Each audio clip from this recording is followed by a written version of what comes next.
Okay.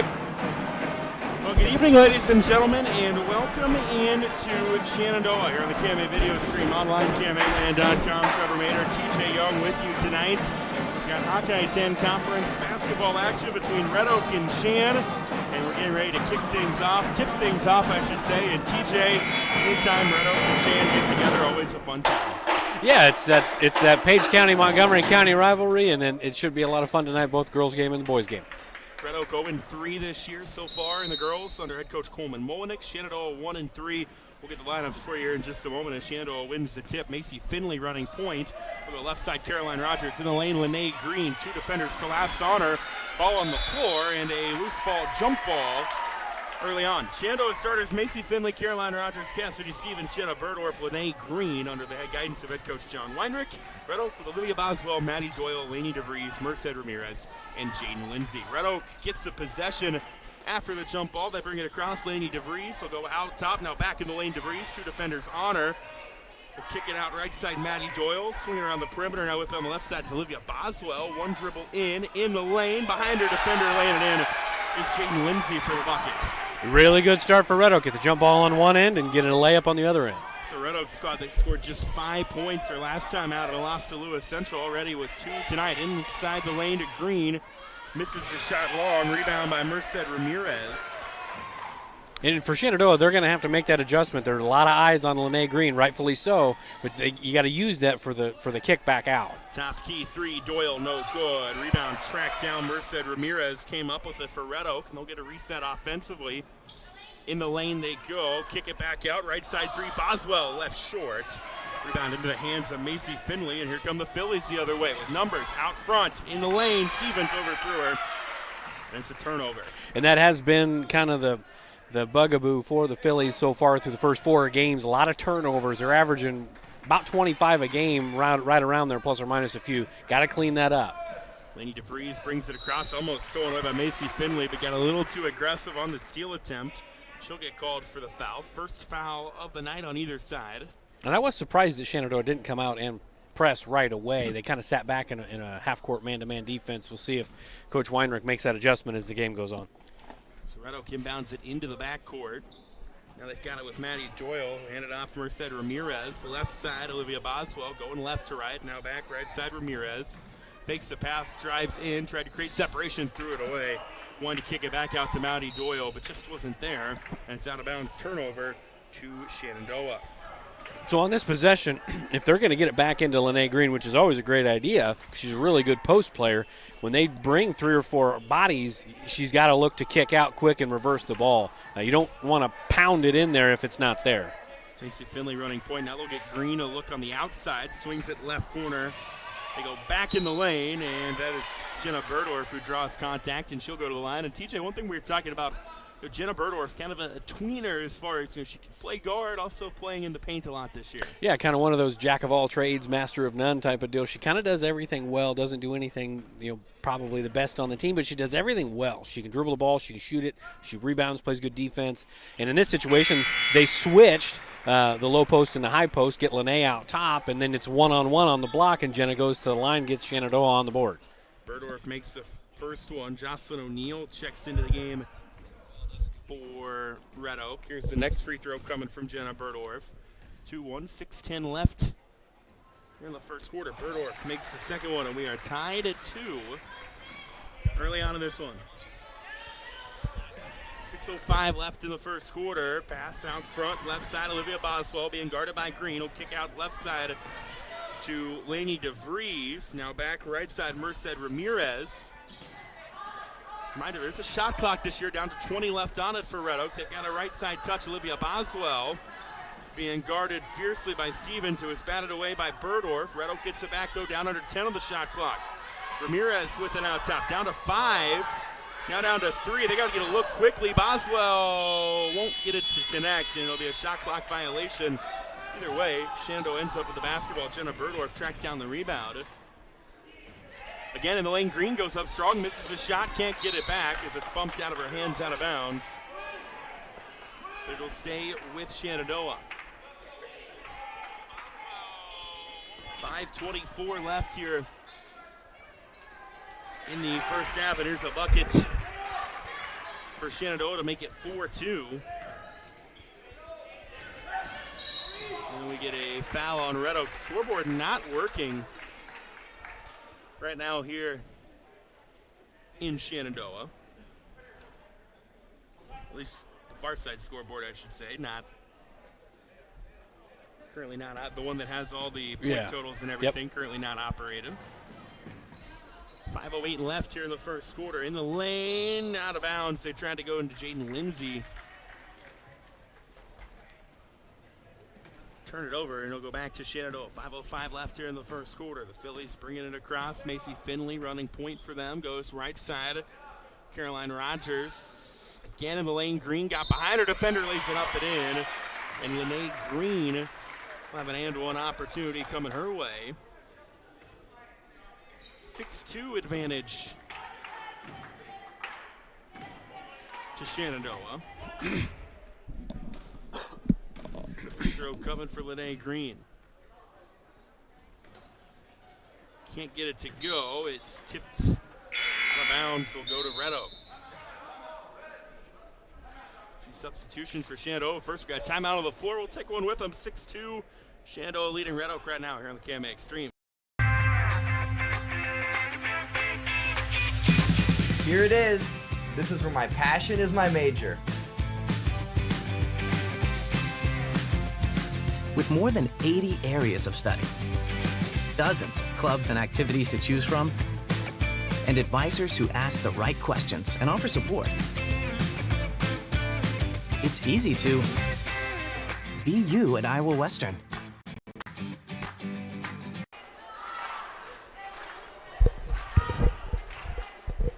Welcome back to Shenandoah here on the KMA Extreme online, KMAland.com. Trevor Mader, TJ Young with you here tonight. 6-2. Shenandoah leading here early on in this one. And TJ, we've seen right now a big emphasis for Shenandoah has been trying to feed Lene Green inside. Yeah, and I think that's probably the recipe for success going forward. Her and Genevieve Jones really try to work inside out. Shenandoah's got some pretty good shooters, but maybe not a lot of kids that can create their own shot. So to get the ball inside, create that attention down there, and again, deservedly so, Lene's getting that attention. But get a few buckets inside, defense collapses, get the kickouts, get the threes, get out and run. So Red Oak basketball out of the timeout. Tigers bring it across, left side touch, Merced Ramirez, two defenders clap, she kicks out. There's a three, Laney DeVries, no good. Long rebound, skied by Cassidy Stevens for Shenandoah, and the Phillies bring it the other way. Contested shot in the lane, no good. Rebound into the hands of Merced Ramirez. New face into the game for Shenandoah's Burdorf came out. Genevieve Jones has had a strong start to the year, now into the game for them, down low. She's defending Jocelyn O'Neill and drives O'Neill out of bounds. And a turnover for Red Oak gives it back to Shenandoah with 4:22 left here in the first quarter. Chloe Denton comes in on the Shenandoah side. Macy Finley will check out. Finley has a running point now. It's Denton running point. They'll go in the lane. Jones gets an inside touch. Shot missed long. Green rebound. No good on the putback, but she's fouled. Shenandoah definitely got some height this year with the combination of Lene Green, Genevieve Jones early on of the season. And one hard thing with that combination is Green's a right-hander, Jones is a lefty.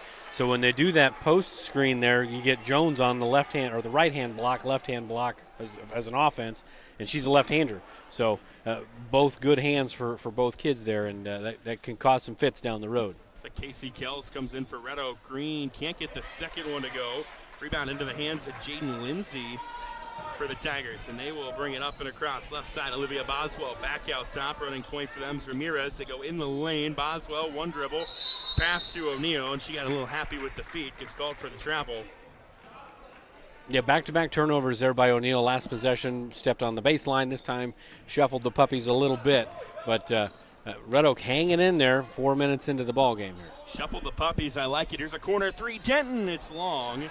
Rebound into the hands of Jocelyn O'Neill. My inner Bill Raftery. I like it. Bill Raftery, Bill Walton, always a good way to go. In the lane, Boswell is bumped by Cassidy Stevens.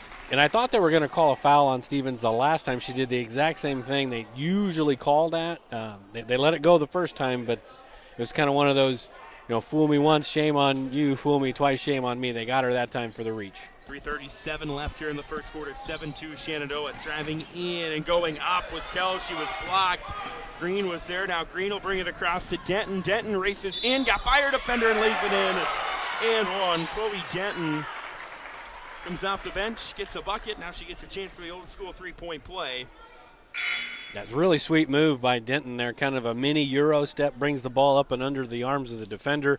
And Denton's had this kind of, she'll flash some potential and some wow moments, but you just got to harness that and do it for a full game and build on it, because she's a good player. Of course, had a really nice track season last year. Comes from a very athletic family. Makes that free throw, makes it 10-2 in favor of Shenandoah. 3:20 left here in the first quarter. Red Oak brings it across the timeline. Ramirez with the touch out top. Wanted to kick it back out right side. Casey Kells throws it away. The turnovers plaguing Red Oak right now. And that's kind of what I thought Shenandoah would do at the beginning, was do that 1-2-2 tempo press they like to do. Not so much to get steals, but to speed Red Oak up. And when Red Oak's going a little quicker, they're getting a little careless with the basketball right now. They just got to calm it down.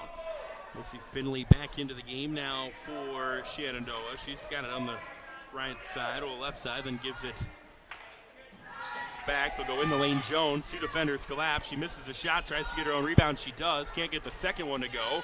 It's a battle for the ball. It's on the floor, into the hands of Caroline Rogers. Still on the floor. Jones got it, tried to kick it out to Denton, but it's stolen away by Red Oak, and they'll bring it across with Merced Ramirez. Ramirez goes left side to Lainey DeVries, who's back into the game for the Tigers. And Ramirez gets it back to DeVries. A two-man game between those two at the moment.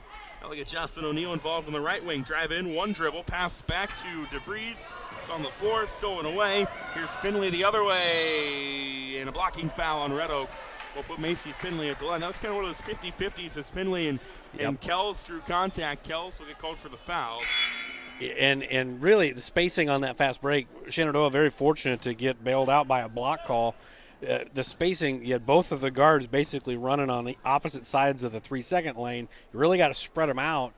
Finley probably could have passed that to Denton for a wide open, uncontested layup, but she took it in. You just got to make the free throws to make that worth it. And didn't there on the first one. As she misses the first one, Lene Green comes back in. Genevieve Jones checks out. Next free throw from Finley is good, and it is now 11-2 advantage Shenandoah. 2:20 left here in the first quarter. Shenandoah showing pressure as Red Oak got across half court. It was batted out of the hands of Kells, but out of bounds will stay with Red Oak. You really got to have somebody flashing in the middle of this 1-2-2 tempo press. You go to the corners, you're just asking to either turn it over or get trapped. There's a turnover there, stolen away. Cassidy Stevens came up with it. They'll go right side. Caroline Rogers in the lane. Burdorf, two defenders collapsed on her. Shot well long. And Red Oak with it now, bringing it across. Now you like the emphasis of getting it inside. You just, when the double comes, you got to get it out and swing it. Casey Kells had it for a moment. Now they go right side. Merced Ramirez being guarded by Rogers. Back right wing, Lainey DeVries. She's being guarded by Burdorf. Now Kells had a step on her defender. Picked up a double team. Ball on the ground. Loose ball. Jump ball. Possession arrow will go to Shenandoah with 1:40 left here in the first quarter. 11-2. Phillies leading this one. 5 points from Lene Green, sparking their efforts so far. Macy Finley will bring it across to Cassidy Stevens. Again in the lane, Green. Green, two defenders on her, left the shot short. Lainey DeVries gets the rebound for Red Oak. Yeah, that's easy money for Lene. She's got to finish that. They definitely outsized her defender there. Just drop, step, and score. Give it a chance. Pass and cut for Lainey DeVries. Misses a shot long. Lene Green comes up with the board for Shenandoah. Stevens across half court. To Green, gets a outside touch. They'll swing it around. Left side Finley. Far left side Caroline Rogers. Cross-court pass. Stevens, three. Left short. A nice box out by Lainey DeVries to come up with that rebound.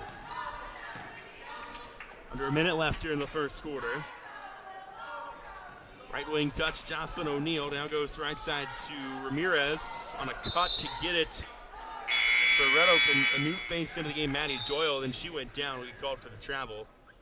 Yeah, those cuts are, it makes it really difficult for some cutter to catch that ball in traffic, and that time Doyle caught it, and there was about 4 white jerseys right next to her. Didn't really have anywhere to go. Denton again inside Jones. Somebody was napping defensively for Red Oak and didn't crash. Denton found Jones. She puts it in at 13-2.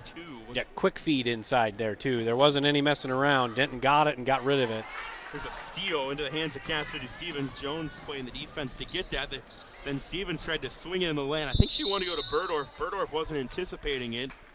Jocelyn O'Neal had it for a moment for Red Oak, and then a jump ball with the arrow going to the Tigers. 19.9 seconds left in the quarter. Shot clock turned off. Tigers will get the last shot of the frame if they wish. With her right now is Lainey DeVries, and then it's stolen away by Denton. Denton with numbers, going to the hoop, up, and don't call the charge, don't call the charge. That's a tough call there, too. Both of those were kind of 50-50s. That's a tough call. But a good aggressive drive and good job of getting back playing defense. Casey Kells draws the charge and then shoots up. Obviously very happy that she drew the charge. Red Oak with it now, final seconds of the quarter. They go in the lane. Doyle shot no good but fouled. I think we've made taking charges and calling charges way too fun in the game of basketball. That's a prime example of that right there. Yeah. Unless Maddie Doyle at the free throw line for Red Oak and knocks down the first one. First bucket for Red Oak, first points for Red Oak since they scored on their first possession. And Doyle knocks them both down. And with 1 second left in the quarter, Shenandoah can't get anything to go. But we played one, 13-4. Shenandoah leading Red Oak on the campus. This very moment, a board-certified general surgeon will be leading her team in the removal of her patient's gallbladder. In this newly remodeled surgical suite, she'll use the latest technology and small laparoscopic incisions for a quicker recovery time. In a couple of weeks, the patient will have a pain-free and normal life again. These are the things that happen here every day. The new surgical center at Shenandoah Medical Center. Your health is our mission.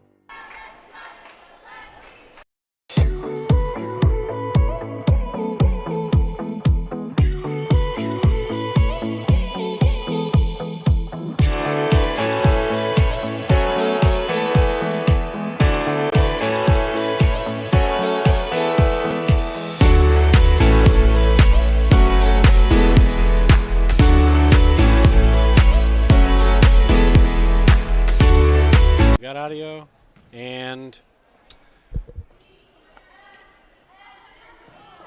all right, welcome back to Shenandoah. We apologize for a slight audio dropout. Start of the second quarter. Trevor Mater, TJ Young with you. 13-4 our score in this Hawkeye 10 girls basketball battle. Shenandoah leading Red Oak here early on in this one, and TJ Red Oak was able to score first, but since then Shenandoah has had the majority of the offense. And Shenandoah, or Red Oak rather, they've been running pretty good offense. They're just moving the ball, motion, moving around, people movement, ball movement, but they're not really looking to score a lot. They're just, hey, we're running our offense. You got to look to attack and try to get some buckets in there, because if they're not turning it over, they're running pretty good sets. Red Oak basketball, early stages of the second quarter. Now we've got a whistle and a stoppage. I don't know if they were. I think maybe the shot clock had to reset and it didn't, or I don't know what. They got it fixed. It's down to 19 now. And then on the inbound, it's stolen away and missed shot by Shenandoah, rebounded by Lainey DeVries. That was Caroline Rogers that got the steal for Shenandoah. Red Oak with some new faces into the game. Emily Siebenecker among those. Here's a three. Maddie Doyle left short. Rebound by Macy Finley, and a run out for Shenandoah as they got numbers. Rogers will lay one up and in. And it's now 15-4 in favor of the Phillies. The other way, pressure creates a turnover for Red Oak. It's just having a tough time offensively. Cassidy Stevens gets the steal that time.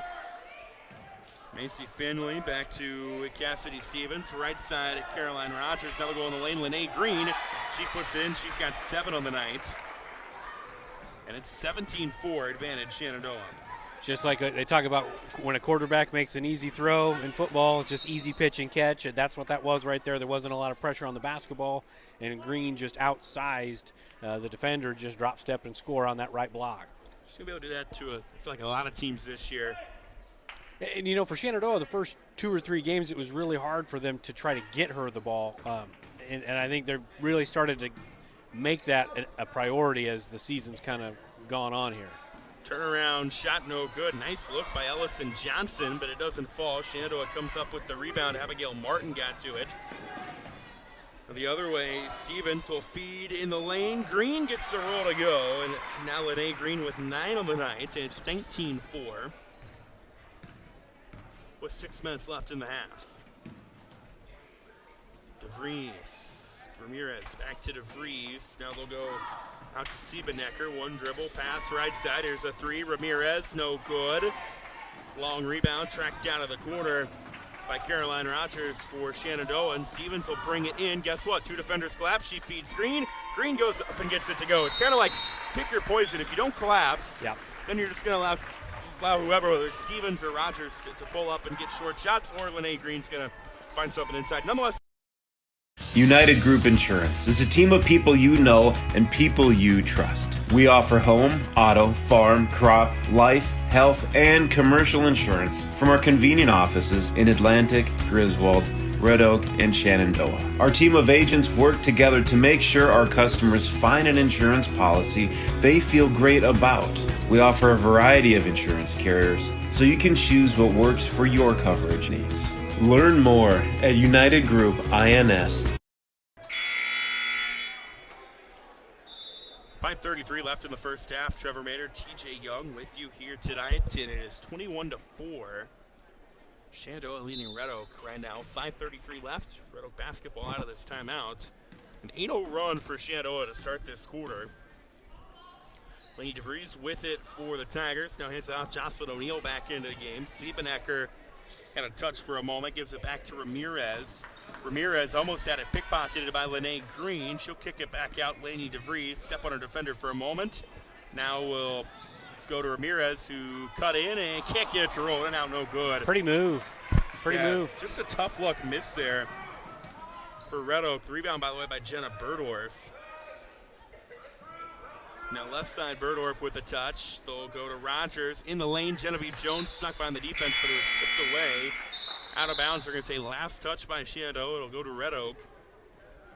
When you get the Twin Towers in there, because Jones and Green are both in there now, makes it really hard. You want to double Green, in, as you should, but then that leaves Genevieve Jones one-on-one, and she's got a size advantage too, so that makes it tough. It's like you said, pick your poison. Red Oak with it right side. Ramirez back out top. Siebenecker. Now they'll go left side to Boswell. Back out top. Siebenecker. Down to 15 on the shot clock. Boswell going right to left out top. Dribbled in. Kick back out O'Neill. Down to 10 on the shot clock as Siebenecker got it. Now back to Boswell to step on Green. Drives in. Blocked by Genevieve Jones right into the hand zone of Jaden Lindsay for Red Oak, and she puts it up and in. And that's back to what I was talking about at the beginning of the quarter. They've been running really good offense, just not looking to really get shots that time. Drove through the lane. Life was good. Get a bucket. Here's a 3. Rogers, no good. Jones thought she was in spot for the rebound. Jocelyn O'Neill able to get it away from her. And it's 21-6 still with under 4 minutes left here in the half. Boswell, kick out right side. Siebenecker, 3, no good. Jones gets the rebound that time. And Shenandoah brings it up and across. In the lane, Green misses it, gets the rebound, doesn't miss the second one. She's now got 13 on the night, and it's 23-6.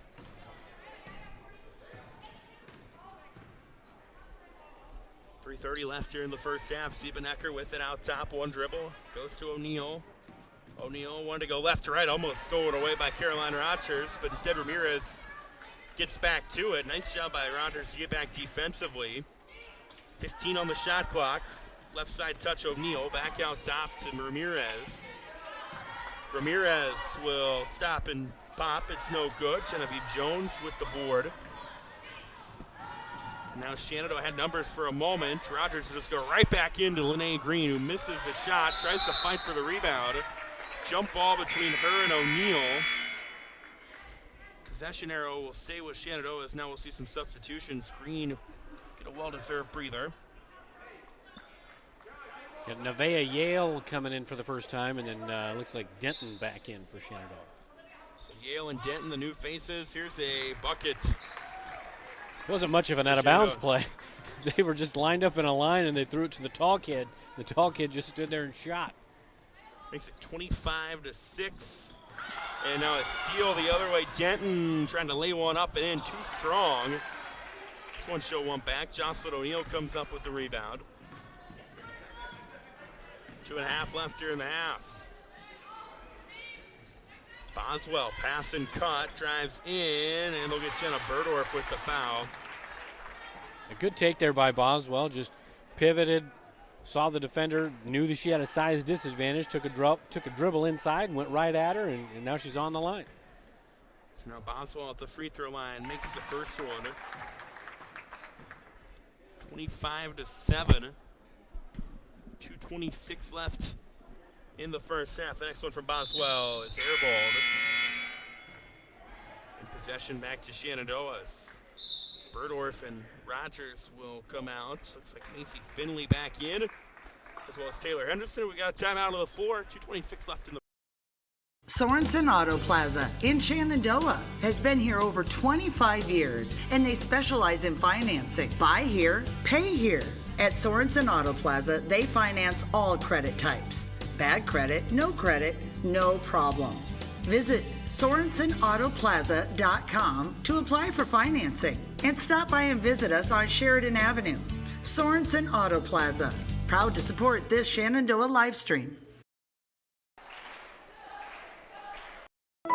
The strength of a house starts with its foundation, just like the strength of a community starts with its education to ensure its success for many generations to come. The Shenandoah Iowa Education Foundation strives to bring world-class education and opportunities to the youth of Shenandoah. Visit ShenandoahIowaEducationFoundation.org to become a part of the $100 Club, the Family Challenge, to donate to the Peter J. Weber Scholarship, or to make a general donation. The Shenandoah Iowa Education Foundation, partnering today for success tomorrow.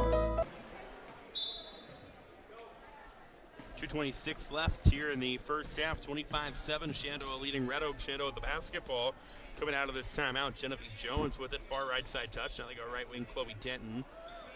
Here's a right side three. Macy Finley left short. It's out of bounds. Last touch by Shenandoah. Yet to have a main three-pointer from either side tonight. And I think both sides have kids that are capable of making shots, but you know, if I'm either team defensively at the half, we got to pack this thing in and force kids to make shots from the outside. Until they do, we got to stay in. Nice cut by Boswell, but blocked by Genevieve Jones, who gets the rebound. Jones went out front to Denton. Denton will pull it out. Now Macy Finley right back to Denton. Here's a left side three, trying to buck that trend, and she does. On cue. You spoke it into existence. Chloe Denton gets the first triple of the night, and it's 28-7. Shenandoah leading Red Oak. Boswell being guarded right now by Henderson, and Denton with another steal. One-on-one defense is going to be a foul by O'Neal as Denton will go to line, and Chloe Denton showing off that speed. She's been aggressive up top defensively tonight. That's resulted in a couple of steals. Now she's at the free throw line trying to add to her 6-point total. Yeah, this is a different Chloe Denton than I've seen in the first 4 games, and not that she's played bad, she just hasn't been this aggressive and under control. She was out of control in the last fast break, and then pulled the ball back out, got rewarded with a corner three. That's a different kind of aggression than she's had. So this is a nice sign for Shenandoah and Coach Weinrich. They can get an extra guard off the bench that can produce. Denton makes the second one. Now she'll be relieved by Cassidy Stevens.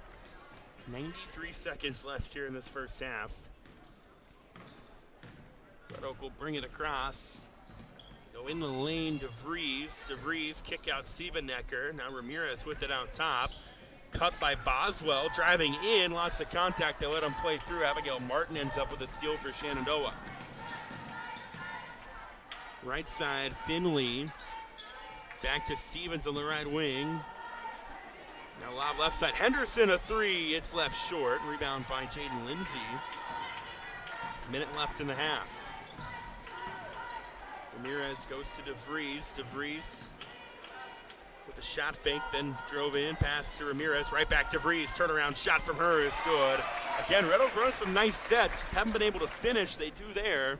Yeah, just really good look, really good cut, really good post up, and good finish. 29-9. Stevens going left to right. Will hand off to Finley. Then back Stevens. Top of the key three. Left short. Olivia Boswell gets the rebound. Under 30 left here in the half. Siebenecker to Ramirez. Ramirez looking for an outlet. Then wanted to drive in. Stevens got a hand on it. Oh, they almost had the steal.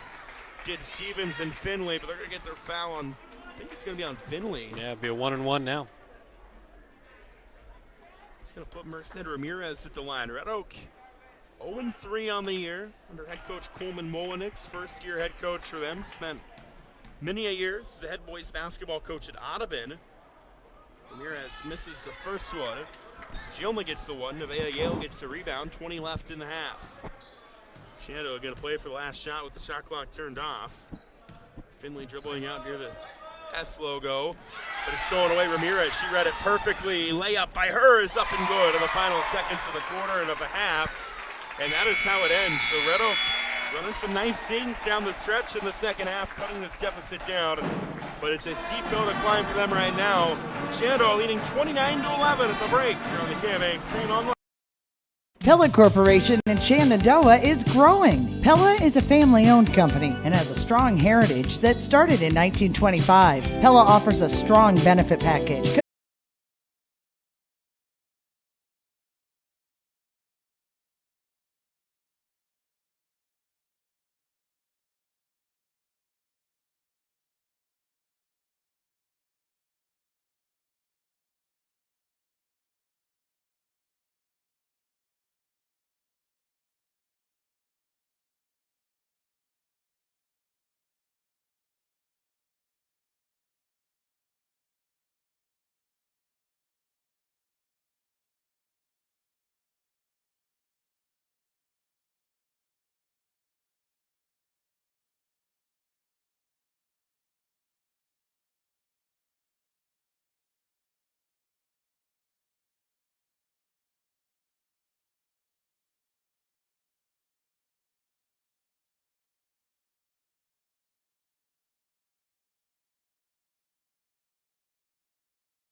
All right, and we are back here in Shenandoah. Trevor Mater, TJ Young with you here tonight. Hawkeye 10 Conference Girls Basketball Battle.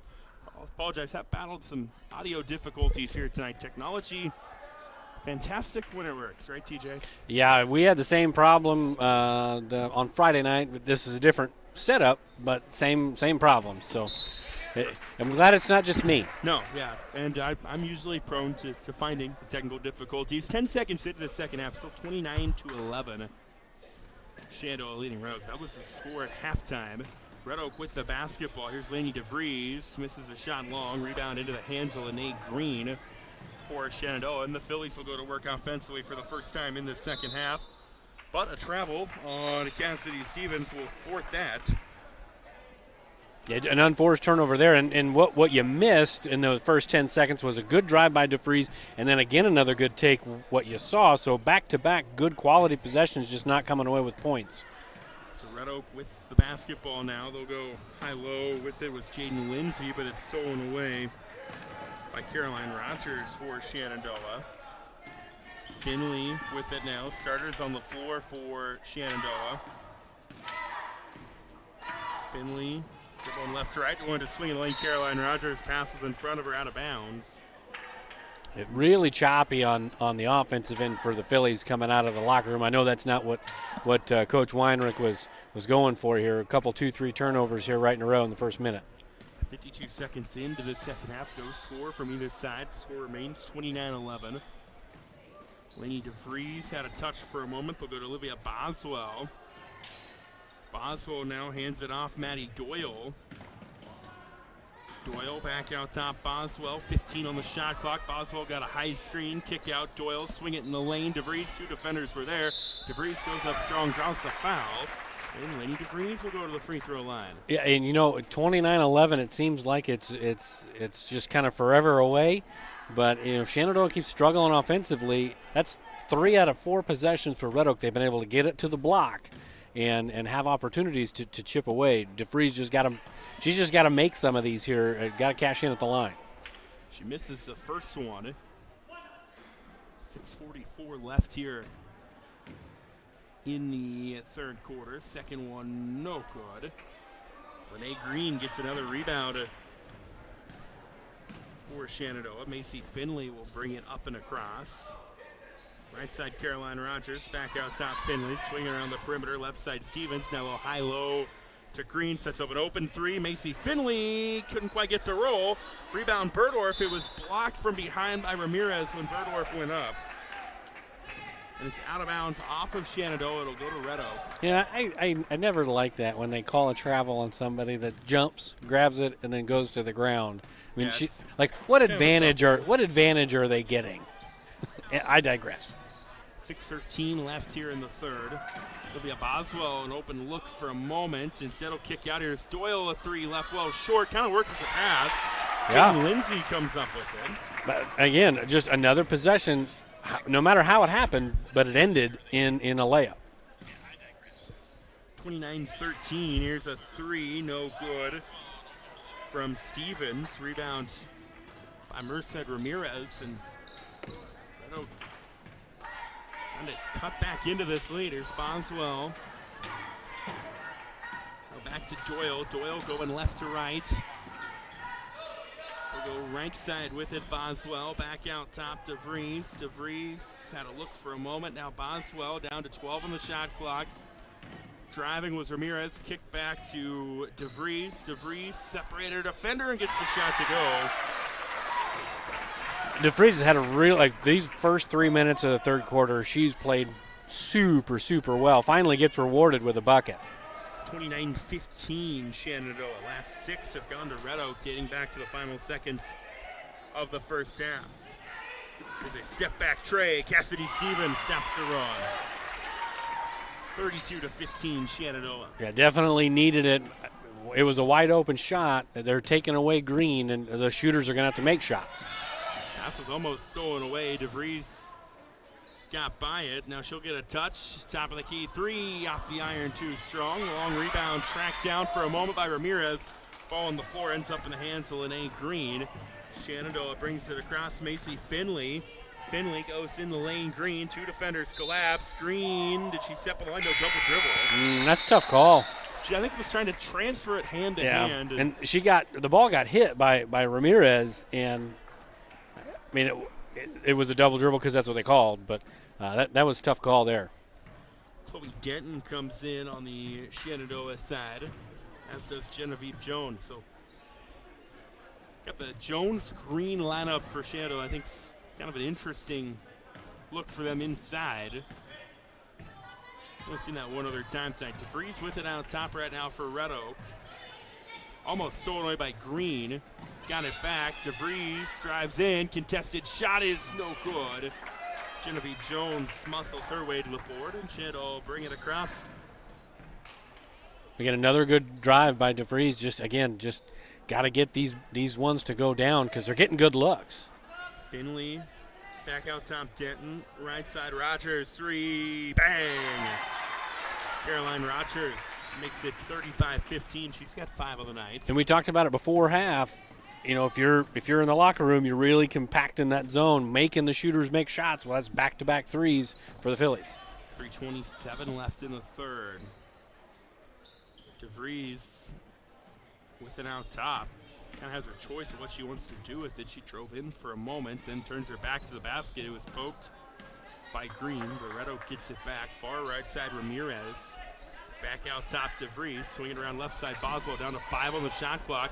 Poked away. Denton got a hand on it. Green and Boswell both were fighting for it. Jump ball, arrow goes to Shenandoah. That was the first possession in the first 5 minutes here in the third quarter where Red Oak really looked like they were just focused on running offense instead of looking to find a shot. The first 5 minutes has been really good about them being aggressive and driving, getting to the basket. That was the first possession where they kind of reverted back. Shenandoah going inside out. Denton had the right idea with the shot fake, but got a little too happy with the feed as she drove in, and it's a travel. She had her defender cooked on that, too. Just got a little too much with the feed, so now we got a timeout. Pella Corporation in Shenandoah is growing. Pella is a family-owned company and has a strong heritage that started in 1925. Pella offers a strong benefit package, competitive wages, quarterly bonuses, profit sharing, and more. Pella has a decreased overtime schedule. You'll never work on Sundays, and you will have at least 2 Saturdays off each month to spend more time with your family. Go to careers.pella.com to see what jobs are available and apply today. Experience is not necessary, as Pella will provide training. Pella is an equal opportunity employer.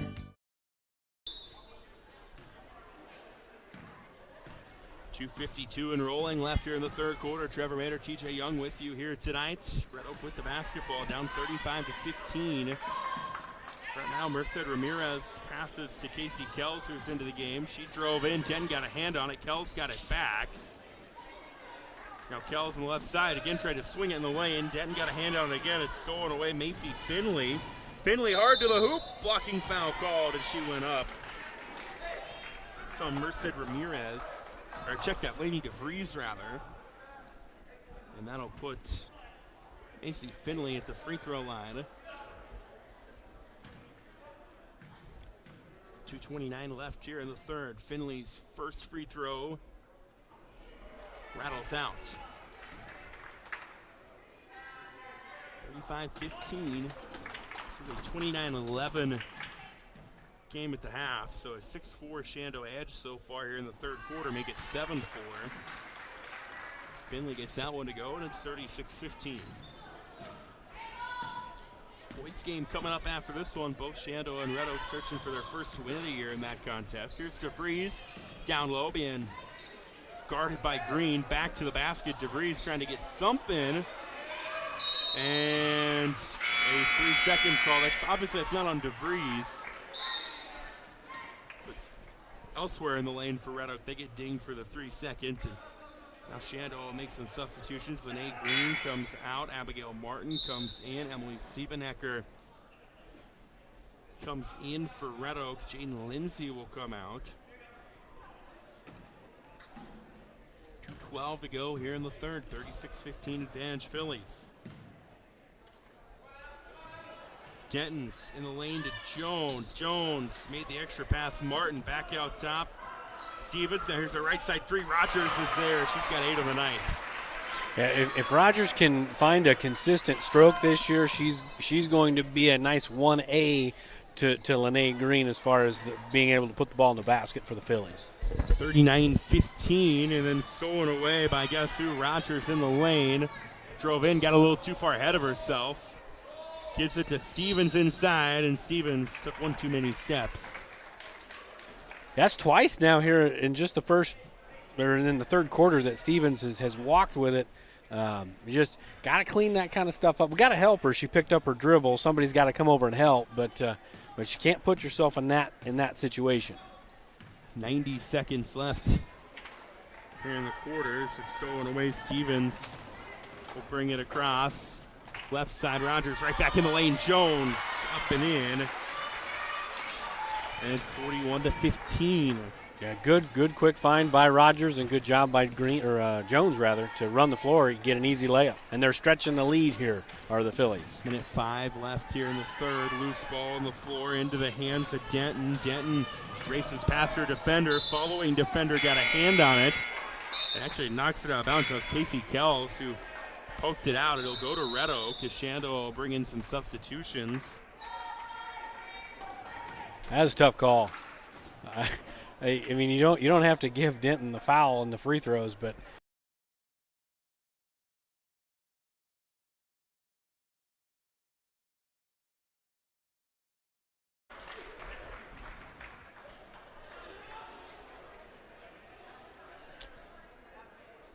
well, technology, giving us some troubles here tonight. We've played 3 though, 43-18. Shenandoah leading Red Oak in this Hawkeye 10 girls basketball battle. We did miss a three-pointer for Red Oak, and the other way, Jenna Birdorf gets a bucket as well to make it 43-18. TJ, right now it looks like the Phillies in a good spot on their way to their second win of the year. yeah, they came out really sluggish out of the locker room here to start the third quarter. Red Oak really very aggressive that first 3-4 minutes, and then Shenandoah made a couple substitutions, and the bench players really came in and lit a spark on the defensive end, got some steals, got some runouts, and yeah, like you said, they're just kind of looking like they've stretched the lead a little bit. They're starting to play a little faster, a little freer, and Red Oak, 43-18 is what it is. They're running good stuff on offense.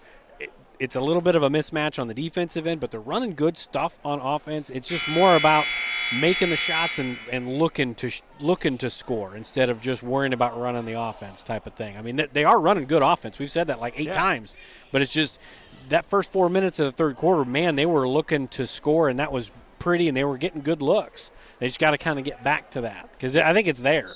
Yeah, and they had Lainey DeVries kind of early on in that quarter, was doing a lot of nice things, had a couple of buckets. But then Shenandoah able to take advantage of some turnovers and balloon this lead up as we start the fourth. Red Oak with the basketball. Here's Merced Ramirez. Goes from the lane to Lainey DeVries. Now here's an open three. Ellison Johnson, no good. Finley had the rebound, but she was out of bounds.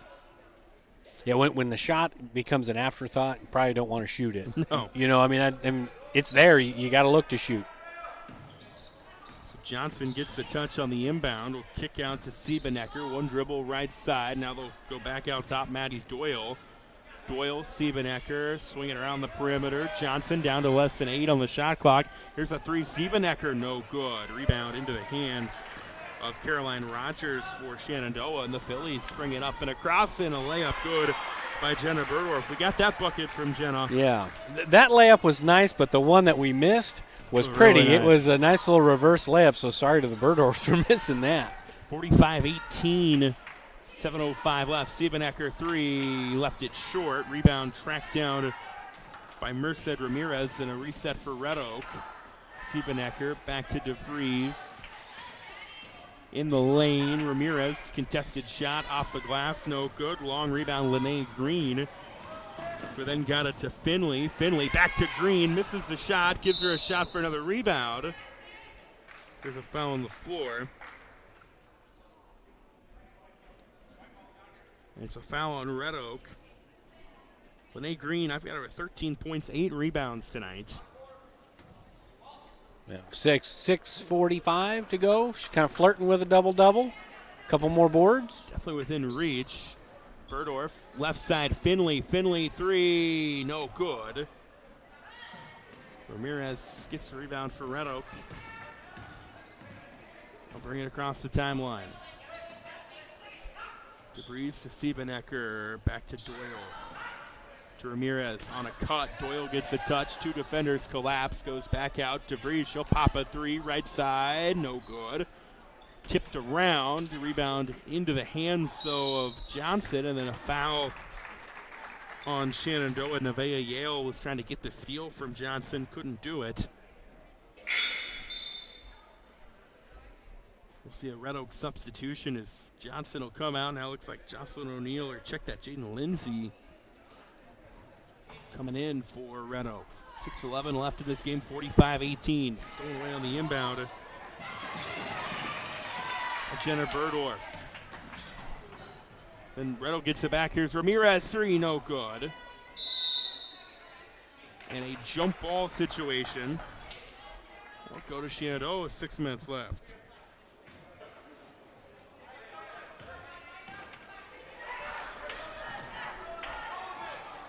Right side with it, Caroline Rogers. Green goes back to Finley. Rogers open right side three, no good. Had a couple of those go tonight, doesn't get that one. Ramirez gets the board for Red Oak. DeVries with it to Siebenecker, right side. Ramirez back to Doyle. Doyle got by her defender, kick out Siebenecker, contested tray, no good. Long rebound, won by DeVries, and a reset for Red Oak with 5.5 left.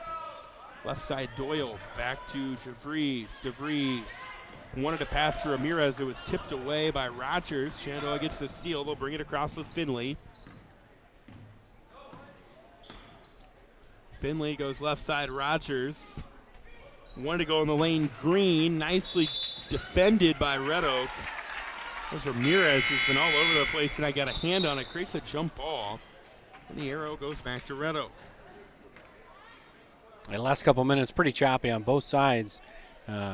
Score being what it is, you'd like to keep seeing clean basketball. It's been fairly clean. Turnovers will happen, but the last 5 minutes, let's try to keep her a little cleaner. Red Oak with the basketball. Siebenecker with it right side. Now they'll swing it around the perimeter. Back with it is Jocelyn O'Neill. And then a travel on Red Oak. Will give it back to Shenandoah, and the Phillies will empty the bench. With the exception of one, I believe. No, they do bring everybody out. So a fresh 5 for Shenandoah. Here's Abigail Martin with it. They'll swing it around left side three. Cassidy Stevens is there. It's up to 48-18 with 4.5 to go. So the Phillies on their way to second win of the year. Here's a steal by Abigail Martin. Out front, Stevens misses the layup. Jaden Lindsay got the rebound, then almost traveled, tried to pass it out. And then a timeout taken by Red Oak head coach Coleman Molinix. 4:14 left, 48-18 Shenandoah. From large projects to daily tasks, we can help at Miller Building Supply in Shenandoah. This is Josh, and we pride ourselves on quality products, knowledge, and service. We're always available for advice on the projects that take years to design or the issues that need fixed in a hurry. And we offer free estimates on anything and everything you need to complete both. When you have a demand, we offer the supply. Miller Building Supply in Shenandoah.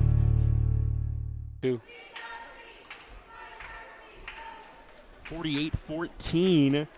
Shenandoah leading Red Oak. 4:14 left here in this one. Trevor Mader, TJ Young with you here tonight. And TJ, Shenandoah able to get out to a lead early on, and then since then just kind of, they hung on for a while, and now we're seeing the Phillies be able to pull away somewhat.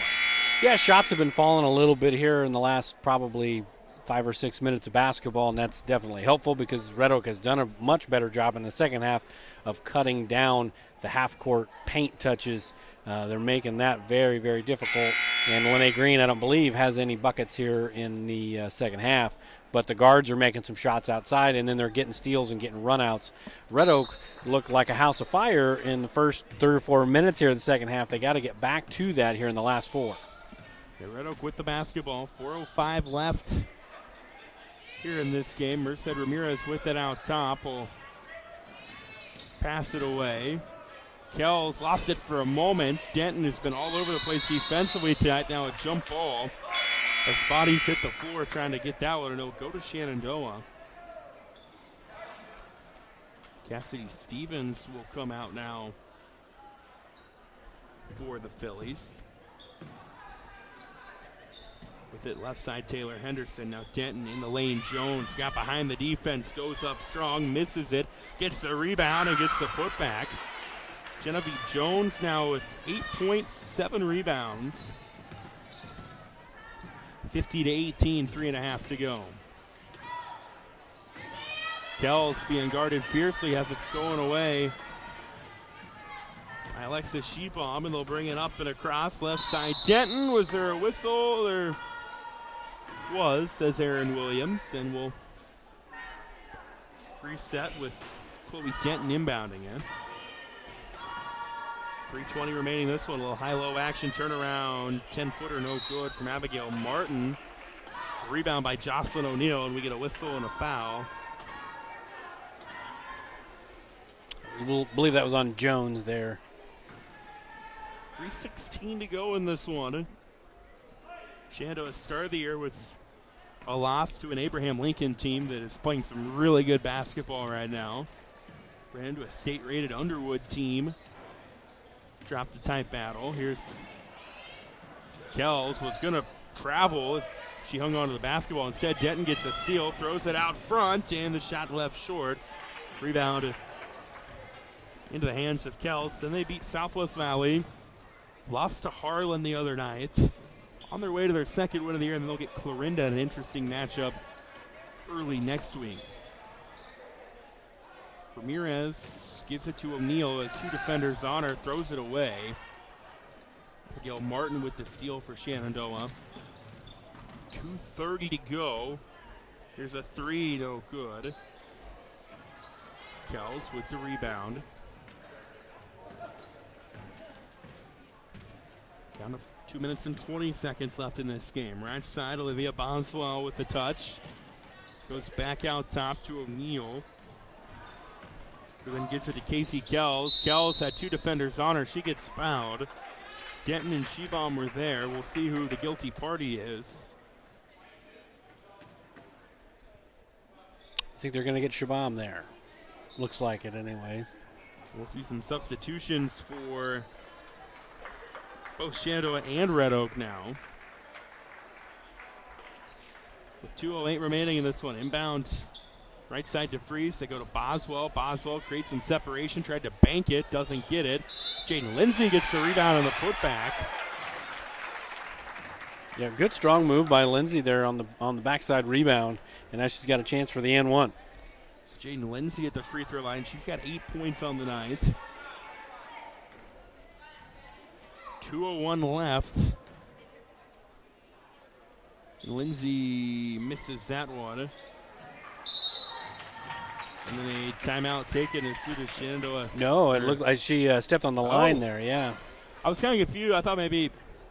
I was kind of confused why as soon as she Yale got the rebound, there was a whistle. Yale and Fouch kind of bumped into each other, and then Yale stepped on the baseline. So an unforced error there. Kylie Fouch into the game now for Shenandoah. Down to 2 minutes left in this one. Ramirez to Boswell. Boswell back to DeVries. Now back to Boswell. They'll go out top. Jocelyn O'Neill. On a cut, DeVries got to it. Tough shot, no good. Into the hands of Shebaum. That's a fun last name to say. We'll bring it to Kylie Fouch right side. Back out top, Shebaum. They go a little triangle action. Right side 3, Fouch, no good. Rebound on the floor. Martin fighting for it. And we get a jump ball with 1:23 to go. The arrow will stay with Shenandoah.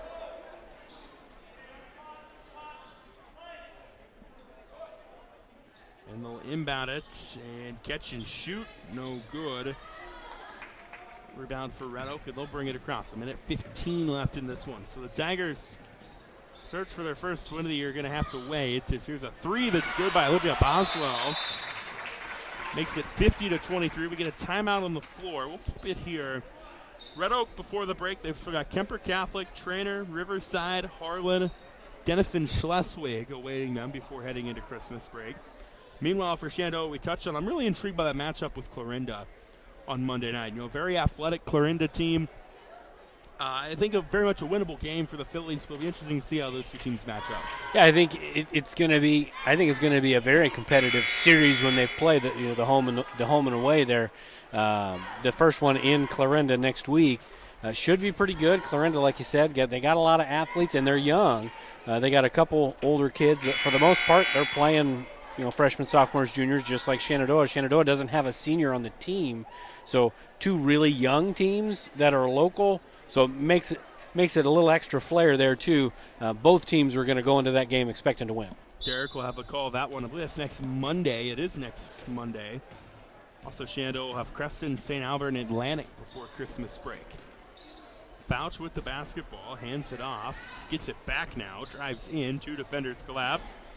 We'll go back to Shabam, down to a minute left in this game. Went to Yale, now here's Martin, a blocked shot, no good. Rebound by Red Oak. Down to 40 seconds remaining in this game. Red Oak with some new faces into the game. Basically a completely new set. They turn it over. Shabam will bring it across. Lots of contact. They're going to call the blocking foul. With 29 ticks to go. And they'll say it was on the floor. So, nope, we're just kidding. No, yeah, it will be free throws for Alexis Shabam. Lene Green led the way for Shenandoah tonight with 13 points. Didn't, by my unofficial tally, reach that double-double. Shabam knocks down the first one. I had her with 13 points, 8 rebounds. Second one is good as well, and it's 52-23, down to 30 seconds left in this one. Shot clock turned off. Red Oak can get one more shot off if they so wish, but they can't. It's stolen away by Shenandoah. Down to 15 to go in this game. Fouch was driving in, goes back to Shabam, and Shenandoah just going to dribble it out. So a strong start. Nice night inside the paint for Lene Green, and Genevieve Jones does the trick. Shenandoah is a 52-23 winner here tonight over Red Oak. TJ Young, your thoughts? Yeah, I thought it was kind of what you expected. A little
And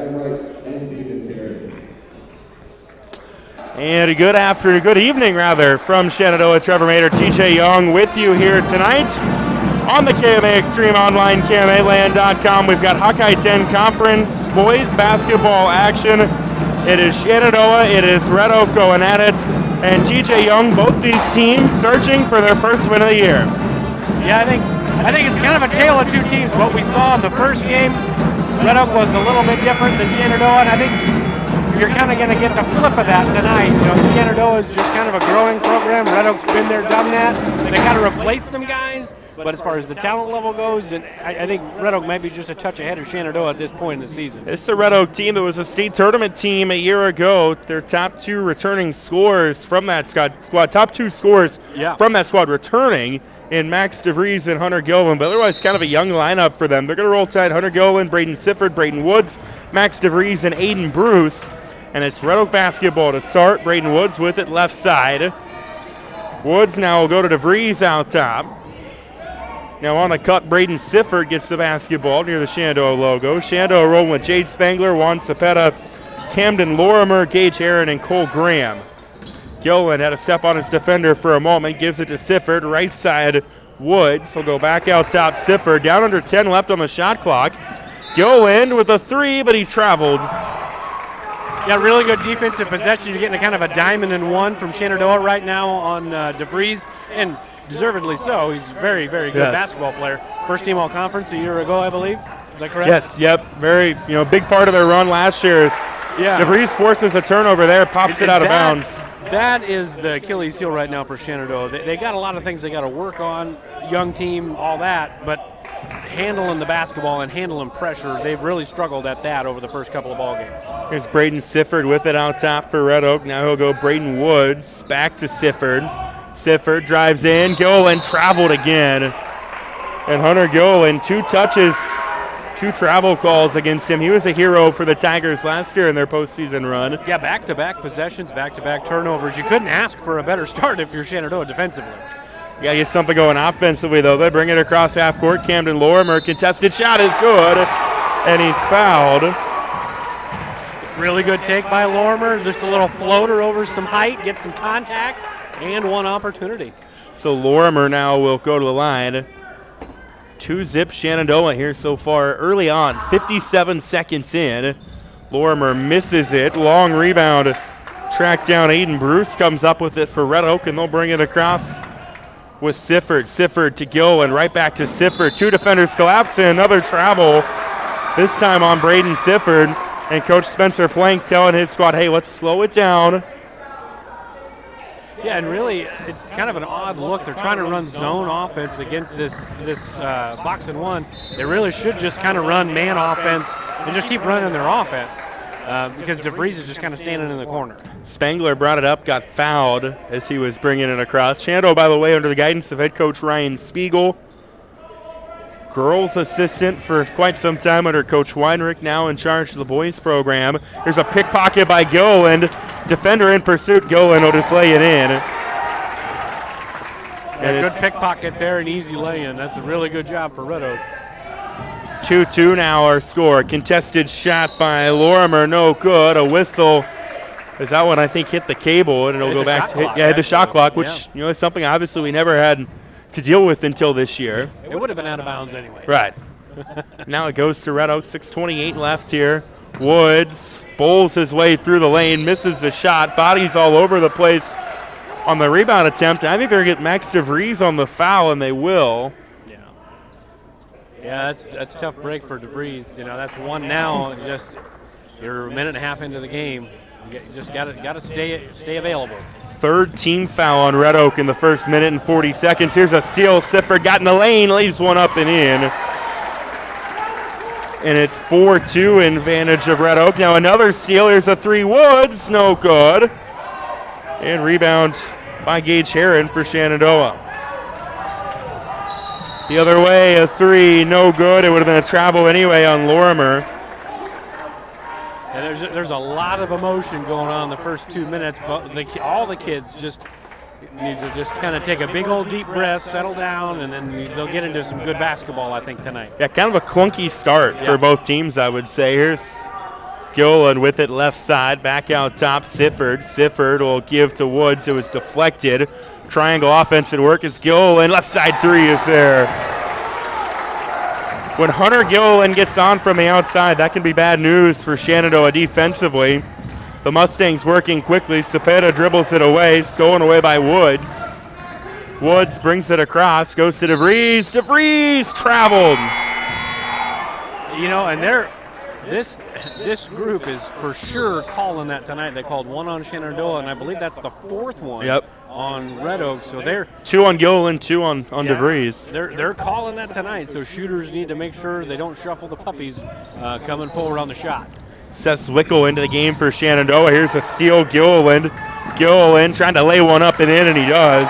And they haven't called a travel on a fast break layup yet because Red Oak's made 3 of those. Yeah, Hunter Gilliland already with 7 points. 9-2 Red Oak, 5:20 left here in the first on the KMA Extreme. This is Kane with Gowing Plumbing. Gowing Plumbing is the name to remember for 24-hour service. That includes after hours and weekends, because that is when problems usually occur. We're located in Shenandoah, but we also serve the surrounding communities. That's the way it's been done for more than 70 years. And we work on boiler heat. So call fully licensed Gowing Plumbing any time of day or night, 246-1803, or after hours at 712-310-9248. 2.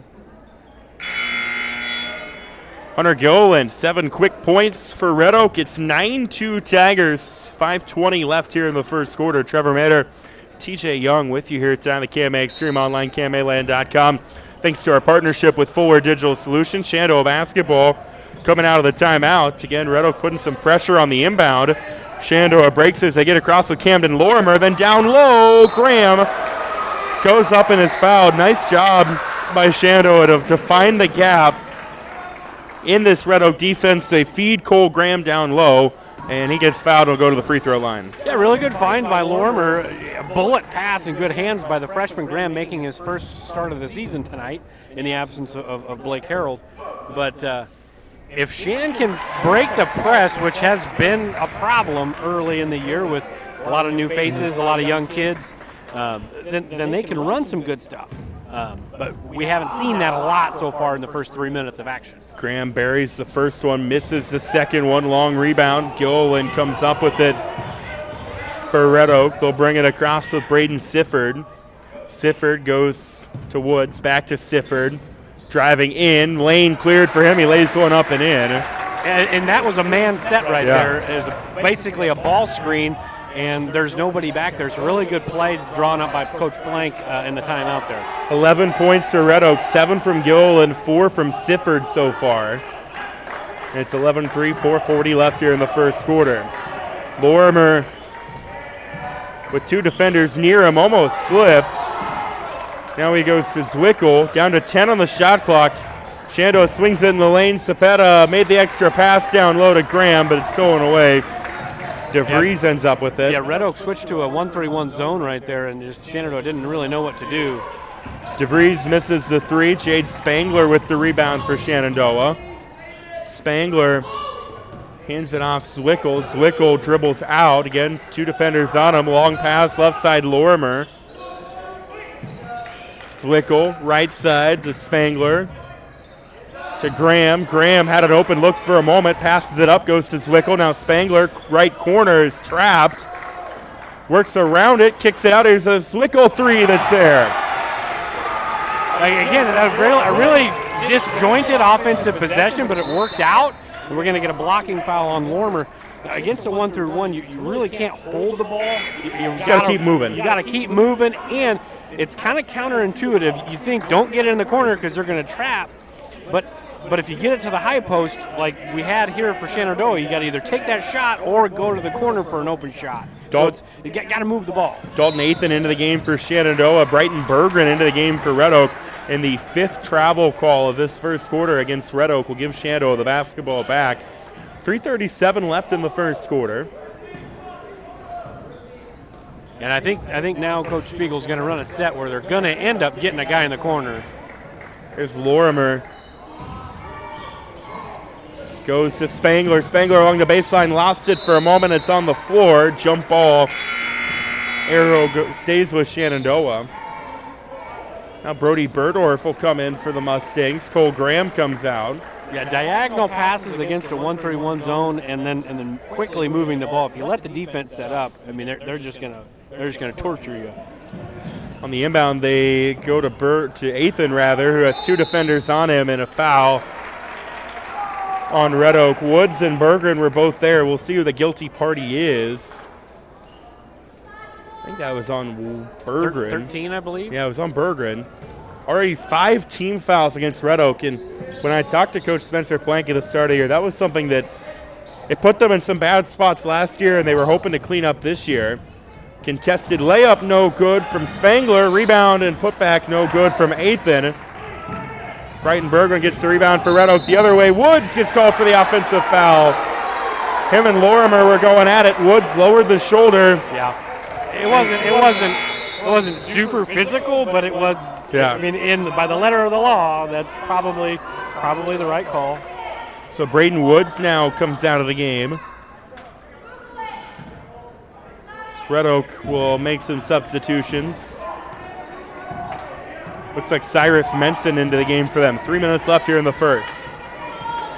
Spangler with it out top, being guarded by Gilliland, almost stolen away by Gilliland. Spangler got it back. Now goes right side Burdorf. Burdorf goes back to Zwickel. Dalton Nathan with it, down to 10 on the shot clock. In the lane, Spangler was stolen away.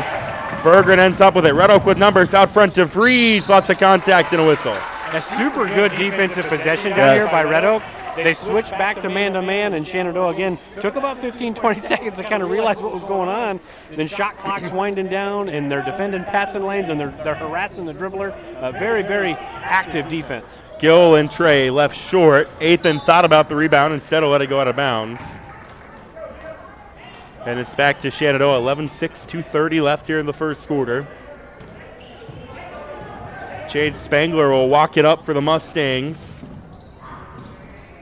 Burdorf driving in, loose ball. It can't be corralled by Zwickel, and it's out of bounds back to Red Oak. And again, it's that turnover. There was no press that time, but it was just kind of an unforced error. When they're getting shots at the basket, they're not too bad. They got to eliminate those turnovers. 2:10 left here in the first quarter. Sifford running point for the Tigers right now.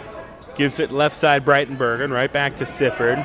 Sifford dishes it out. Gilliland, 3, no good. Sifford goes up tall for the rebound. Put back, no good. And that time Brody Burdorf tracks down the board for Shenandoah. They bring it across Lorimer, hard to the hoop. Blocked by DeVries. Out of bounds, though, last touch by DeVries. Yeah, I really like both parts of that. Really good take by Lorimer and really good contest by DeVries with one foul already. Went straight up. It went straight up and then went down on the ball, clean, no foul calls. So really good. I mean, all of that, I really enjoyed that. That was good basketball. Gage Aaron comes in for Shenandoah. Red Oak brings Hunter Gilliland out. Chino Lepe gets in. Here's a short shot missed by Burdorf. Rebound by Cyrus Menson. And Red Oak brings it across. A good out-of-bounds play and a good take. How about Sifford? Nice little jump step, little floater left short, though, and then it's out of bounds. Last touch by Red Oak, back to Shenandoah. After the first couple of minutes, it was really choppy. Both teams have really kind of settled in. It's become a little bit better basketball. Right side, Athan. Kick out. Heron traveled. That is set number 7 of this first quarter.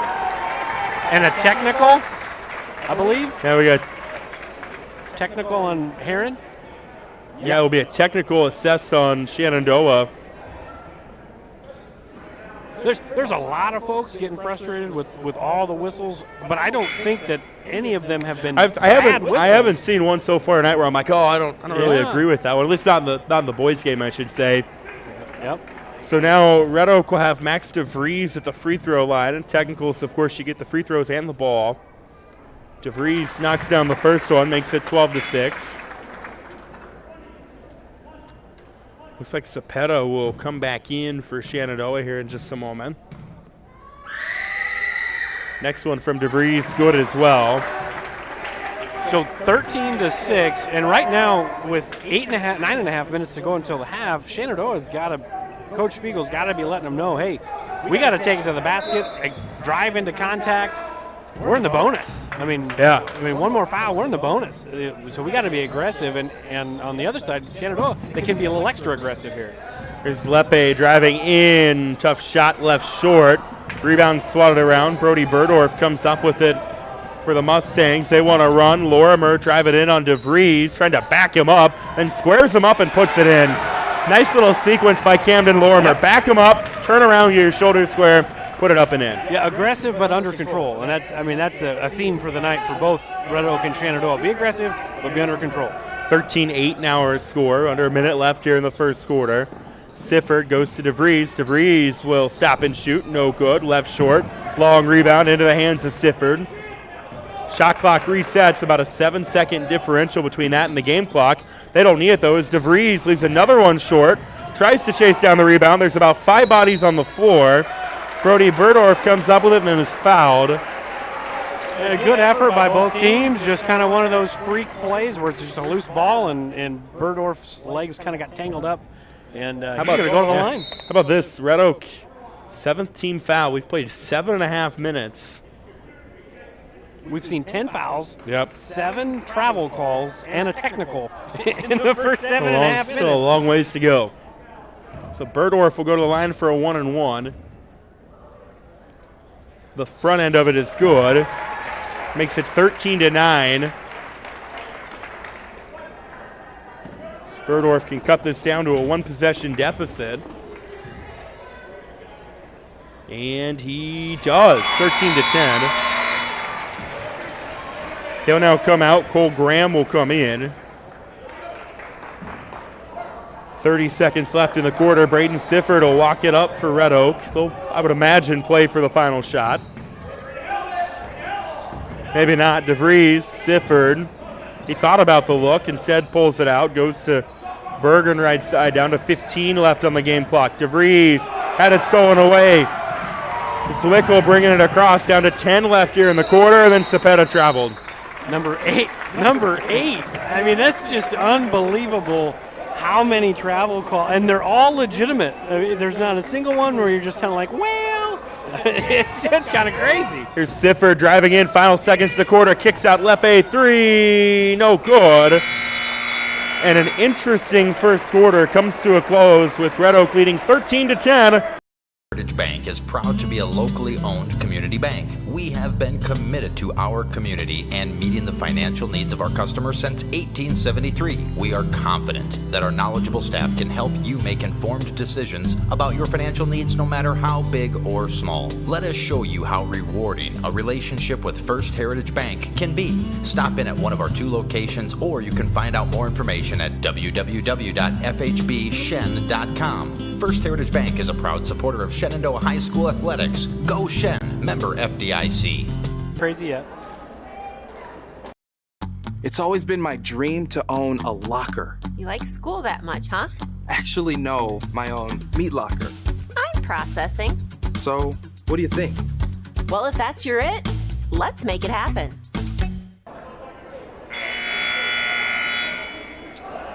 Well, 10 fouls, 8 travels.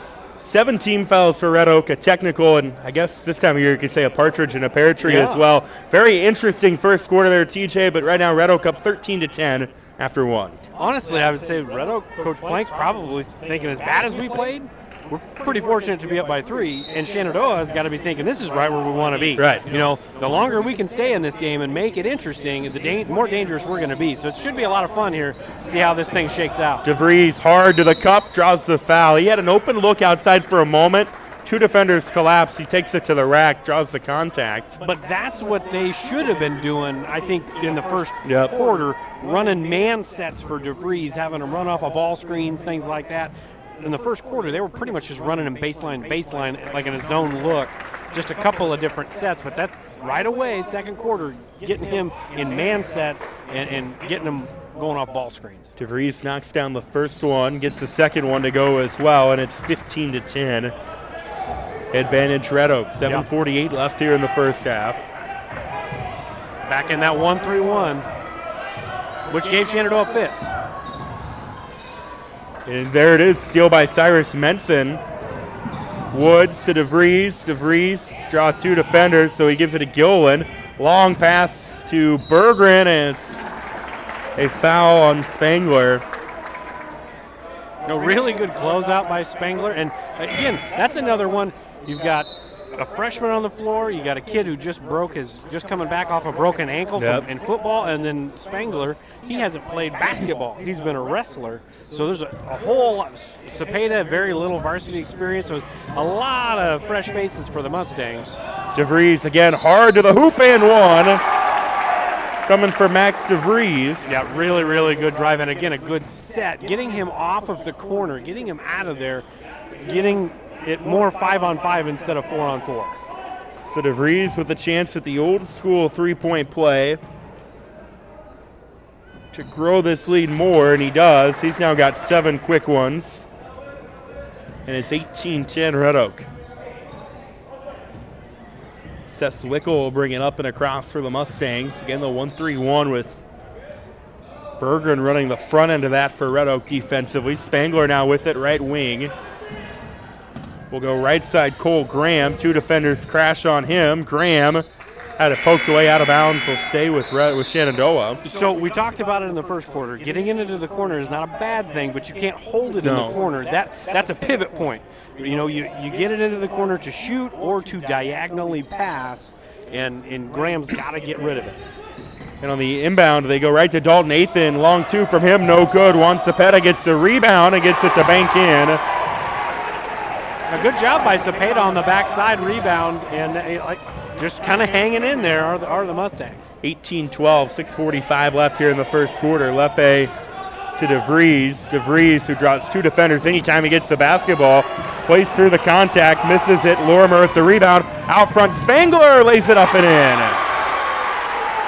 Really good push by Lorimer. Spangler showing the athletic ability to get out and run and finish, and just 4-point ball game here in Page County. 18-14, 6:20 left here in the half. So now they got him back in the corner, but they're running him off the top, and then we're going to get another travel. That was on Lepe. He might have shuffled the feet a little bit, they'll say. Number 9. And of those 9, 7 on Red Oak. I would have taken the under on the amount of travels that we'd have tonight. But yeah, I agree. Now Spangler with the basketball out top for Shenandoah. Deflected. Lepe had the deflection. Bruce gets the steal, and just kind of an unnecessary foul on Spangler. And that's 1-1 now. Both teams in the bonus. So we're really Red Oak. These first couple minutes of the second quarter tapered down the fouls a little bit, and Shenandoah said, you know what, I see you're 7 in the first quarter, and I'm going to raise you, because they've had 3 in the first 2 minutes of the second quarter. Could be in store for a long next 6 minutes and 4 seconds. And it hasn't been bad basketball. It's been very aggressive, sometimes out of control basketball, but it's been very competitive basketball, and it's been a nice little chess match back and forth. Jack Kling comes in for Red Oak. Here's the front end of the 1-and-1 from Aiden Bruce. No good. Cole Graham gets the rebound for Shenandoah. Lorimer brings it up and across. In the lane, Cepeda, 2 defenders on him, misses a shot long. Athan and Kling fight for the rebound. It's out of bounds off of Kling. Into Shenandoah it stays. Good defense, good take. It was a good defense by Red Oak, good take by Cepeda for Shenandoah. And I mean, like I said, this has been good basketball. Choppy at times and kind of aggressive, and maybe brain moments where we're just not thinking, but it's been good basketball to this point. Gage Herron comes in for Shenandoah, and Spangler again tried to get fancy with the shot fake, shuffled the feet. Bill Raftery would be just having a fit up here, shuffling of the puppies, double digits. Been a lot of those so far. 18-14, 5:45 left here in the first half. Woods gives it to DeVries, who goes to Kling. Kling had the right idea, trying to swing it to Gilliland. It's tipped out of bounds by Shenandoah. It'll stay with Red Oak. And they did reset the shot clock, even though they shouldn't have. It should not be at 35. I don't know how much time should be on it, but I think that's what they're discussing now. Yeah, you'd think maybe 20 seconds-ish? I don't think that will matter. I think it. Was it less? I think if it has to reset, I think it goes back to 20, but no, it'll go back up to 35. Well, yeah. So I mean, this is all 23. It's all uncharted territory. I mean, the possession never changed or anything, so. I think there's two different people running the clocks, too, so it just kind of sometimes takes some communication. Gilliland with it handled for Red Oak. He gives it to Woods. DeVries streaking across, now sets up a pass to Gilliland. Top of the key, 3 off the iron, too strong. Rebound into the hands of Spangler. And then guess what? Another travel. This is a number 11. I definitely would have taken the under on that tonight. Yeah, I know. We're on pace for like 27 of them. DeVries in a double team right now, throws it away. It was deflected by Heron, stolen away by Zwickle. Out front to Heron, to the hoop, he misses it. Bodies all over the floor for the rebound. Hunter Gilliland tracks it down. Gilliland brings it up, contested shot in the lane, off the glass and good. And that'll prompt a Red Oak timeout. 20-14 Tigers leading here on the KMA Extreme. Every inch of your body puts pressure on one place, your feet. So give your feet everything they could ask for by walking in to Brown Shoe Fit Shenandoah. Shoes for every occasion, boots for any situation, and above all, the right fit for you. After all, Brown Shoe Fit has been fitting feet for over 100 years. The only downside, so many shoes to choose from and only 2 feet. Great service, great selection, a great fit every time at Brown Shoe Fit, downtown Shenandoah. 20-14, Red Oak leading Shenandoah. 4:56 left here in the first half of the Sockeye 10 Conference Boys Basketball Battle. Trevor Mader, TJ Young with you here tonight. And TJ, the Mustangs just hanging around right now. About all you can ask for, right? Yeah, and I think really good game plan. I don't think this is anything Red Oak's, not used to. DeVries, one of the best players in the conference. He's going to get jump defensed a lot. He's going to box in ones, triangle and twos on Gilliland and him. They're going to do that occasionally. Red Oak hasn't handled it well tonight, but on the other side, Shenandoah hasn't handled the pressure that Red Oak has applied in the half court and now in the full court. That full court press on for Red Oak. Shenandoah trying to bring it across, and they do to Lorimer. Lorimer on the right side gives it to Spangler. Out to Heron. He lost it, stolen away by Gilliland. Gilliland with Heron in pursuit. Misses the shot short. There to clean things up, though, is Braden Woods. Yeah, really good hustle by Woods. He doesn't do that, they don't get the points. 22-14, last 4 to the Tigers. Spangler trying to square up to the hoop. Was about to travel. Dumps it off. Heron, 3, no good. Long rebound, tracked down by Aiden Bruce. They've got numbers out front to Woods, lays it up and in. And it's now a 6-0 Red Oak run and a Shenandoah timeout, 24-14 with 4-8. This very moment, a board-certified orthopedic surgeon is on his way to a newly remodeled surgical suite where he'll scrub up and dress into infection-free equipment and begin a surgery to give his patient a replacement knee. With the help of a knowledgeable staff and the latest technology, he'll give this man hope for a normal life again without walking in pain. These are the things that happen here every day. The new surgical center at Shenandoah Medical Center. Your health is our mission. 4:18 left here in the first half. Red Oak on a 6-0 run.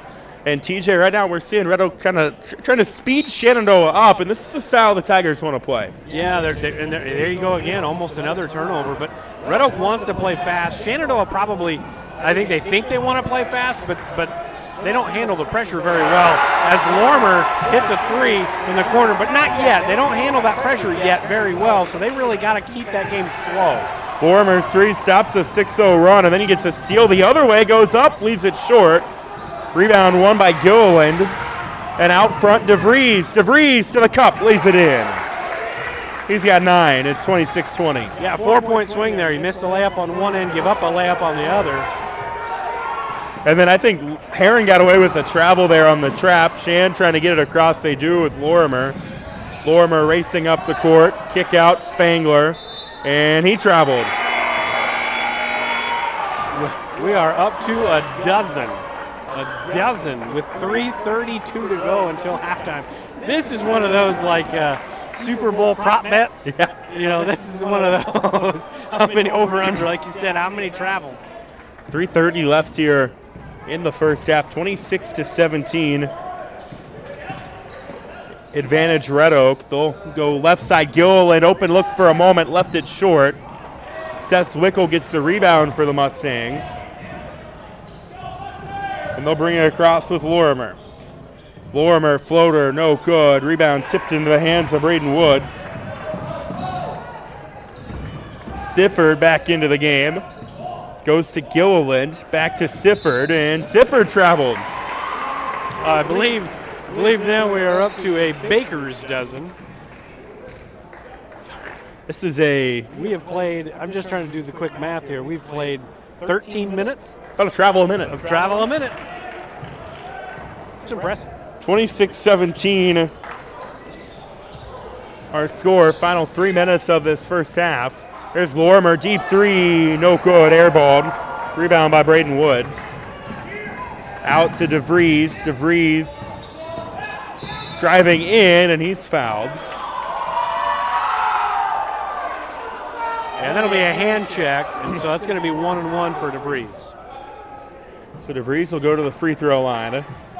He's got 9 on the night. 2:38 left here in the first half. 26-17 Red Oak. DeVries, first player to get into double figures tonight as he's got 10. He'll get the back end of this 1-1 now.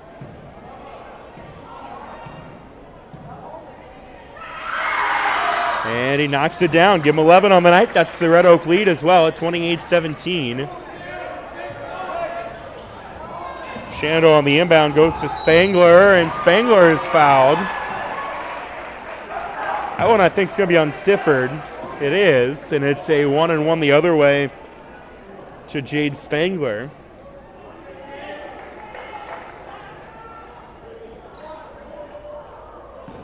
So Spangler with a 1-1 opportunity can get this down to single digits if he makes both, but he misses the front end. Braden Woods gets the rebound. They'll run it across with Gilliland. 2.5 left in the half. Gilliland in the lane. Bruce was open. Turnaround shot for him. No good, but he'll go to the line. And really good find and a really good move.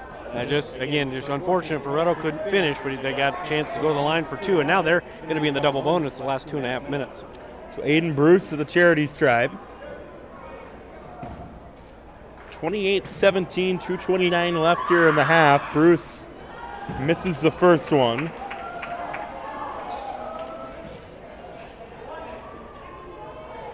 Second one from him. No good either. Long rebound by Camden Lorimer. Out to Athan. Athan driving in and lays it in. Woods backed away, playing with the foul trouble. Yeah, and scouting report, Athan left-handed, so that's his side. He went right up for the left-handed layup, cut it back down to single digits. DeVries to Gilliland. Gilliland in the lane. Woods got behind the defense. Got Athan to leave his feet, and it'll be a foul on Athan. Really good find again. Gilliland, that's back-to-back possessions. This time it was Woods, the beneficiary, just opposite block, and just a bullet pass. And you don't make the layup, but you're going to the line for 2. 2 free throws coming up for Braden Woods. 28-19, Red Oak on top. Woods adds to that lead, makes it 29-19. He's got 5 on the night. Chino Lepe will come in on the Red Oak side. Sifford comes out. Also looks like Aiden Bruce will get a breather. Enter Cyrus Menson into the game. Athan out for Shenandoah. Cepeda back in. Here's the next free throw from Woods. It is no good. Cepeda gets the rebound. 2 minutes left in the half. Spangler, now they go to Lorimer. Back out top, Zwickel. Right side, Burdorf. Burdorf back to Lorimer. Lorimer driving in on Gilliland. No good, but he's fouled. A good take by Lorimer. Lorimer's been super aggressive in his first half for Shenandoah, and it's been that controlled aggression. You know, he's not out of control going to the basket, so it's been nice to see for Shenandoah, and that he's a big reason why they're within striking distance here with the minute 48 to go until halftime. The night's 3 earlier on in the game as Lorimer's first free throw is good. 29-20, he's got 10. Sifford will come in for Gilliland. We talked about it during one of the commercial breaks. It's not whether Shenandoah's defense can keep minute, because they have for the first half. It's does Shenandoah have enough offense to stay in this game long term? And Lorimer is showing up, and now 11 of the 21 points. And right now, the offense has been there. We'll see if they can keep it going. Minute 40 left here in the half. Here's Woods to Lepe. Nice little crossover on Spangler. Gives it to DeVries now. Out top. Here's a three. Sifford. No good. Lepe tried to save it. They say he stepped on the line. Yeah, Sifford out of rhythm. It was a good pass. There's a good idea on the skip pass going diagonal, but Sifford out of rhythm takes that little baby dribble there, got him off rhythm. He's a better shooter than that. Red Oak will apply the pressure. Spangler brings it across. Shan with numbers. Spangler to the cup, misses the layup. That's one they might want back. Menson with the rebound now to Woods. Minute 15 left here in the half. Lepe, Sifford, back out Lepe, who then goes to DeVries. He gets bumped by Burdorf out top. Yeah, double hands on the dribbler. They always say, stay off my shooters, stay off my dribblers, right? One hand's maybe okay, but don't be putting two on them. So that foul will put Max DeVries at the free throw line. Game high 11 from him. Well, tied for game high with Lorimer, who's also got 11.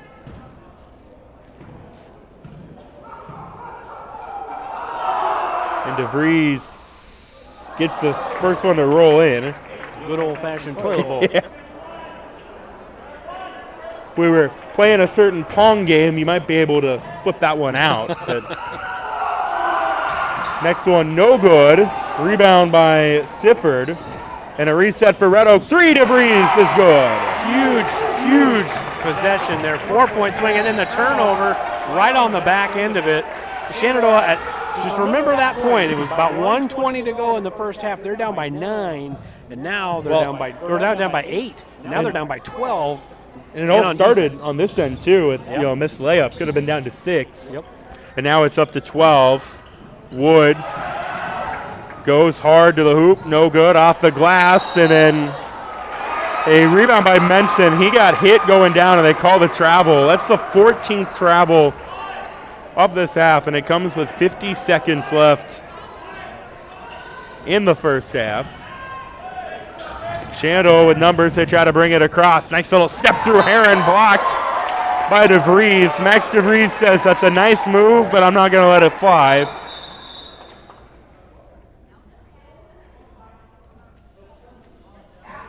Now we've had a stoppage for a moment. He'll stay with Shenandoah. I'm not really sure what that stoppage was. I think they were making sure the shot clock was right, but it is. And then a turnover on Shenandoah. Number 15. We're almost 1 a minute. We need one more in the next 43 seconds. I hope we don't get it. Sifford will walk it up. 40 left in the half, about a 7-second difference between the shot clock and the game clock. Lepe, 3 as long of everything. Jade Spangler gets it. Spangler bringing it up. Goes to Heron. Heron to Lorimer. Lorimer to the hoop. No good, but he's fouled. That may not amount to much as the game wears on if Red Oak can stretch the lead, but it's 2 fouls now on DeVries, and not something he's got to be concerned with, but just something Shenandoah needs to be aware of coming out of the locker room. Attack 23 if you really want to force some change. Lorimer misses the front. And yeah, like so, when talking to Coach Spencer Plank, earlier this year than last year too, even down the stretch in their state tournament run, they were in foul trouble every game. Yep. And, he kind of joked with me that, it's not a Red Oak basketball game if we're not in foul trouble. And I guess tonight you could call it a Red Oak basketball game. His second one is good by Lorimer. He's got 12 on the night. 33-22, 20 seconds left here in the first half. Red Oak looks like going to play for the final shot. Berggren gives to Sifford, down to 10. Lepe will launch a 3. That one is good. Rolls home. 4 seconds left in the half. Spangler, long 3. No good. Nice form on that one, but it's too strong. And it's 36-22. Red Oak leading at the break here on the KMA Extreme Online. Here it is. This is where my passion is my major. With more than 80 areas of study, dozens of clubs and activities to choose from, and advisors who ask the right questions and offer support, it's easy to be you at Iowa Western.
All right, we're back here in Shenandoah. Trevor Mader, TJ Young with you here tonight. The KMA Extreme online, KMAland.com.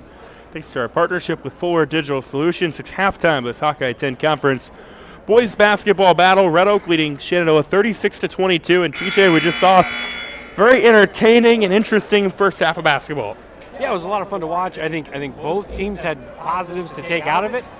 Shenandoah really kind of hung in there, and it was kind of blow for blow for about 14 minutes of that first half, and then the last 2 minutes, Red Oak amped up the pressure. They got up and down and started running, and they went on a nice run to stretch the lead to 14. That's where we're sitting right now. We'll see if Shenandoah can chip away a little bit. Yeah, the Mustangs had a chance to cut that lead down to 6 in the second quarter. Couldn't. Now here's a steal by Hunter Gilliland. Gilliland up and gets the roll. He's now got 11 on the night. 38-22 advantage Red Oak. So the Tigers continuing their run. Here's Heron, contested J, no good. Tipped around on the rebound and into the hands of Braden Sifford. For Red Oak, Sifford will bring it across. Kicks out. They'll swing it around the perimeter. Now with it is Woods in the lane. One to go to Sifford. Stolen away by Cepeda. For Shenandoah, but the other way, Gilliland, another steal, another open run out for him, results in a bucket. He's got 13, and it's 40-22. And the Red Oak defense speeding Shenandoah up here early on in the second half and giving the Mustangs some trouble. Cole Graham with it out top. Heron, 3-ball, no good. Rebound, won by Sifford. Out front, Woods, underhand layup is good. A really, really good find and a timeout by Coach Spiegel. 6-0 run to add on to what was the ending of the first half. 42-20.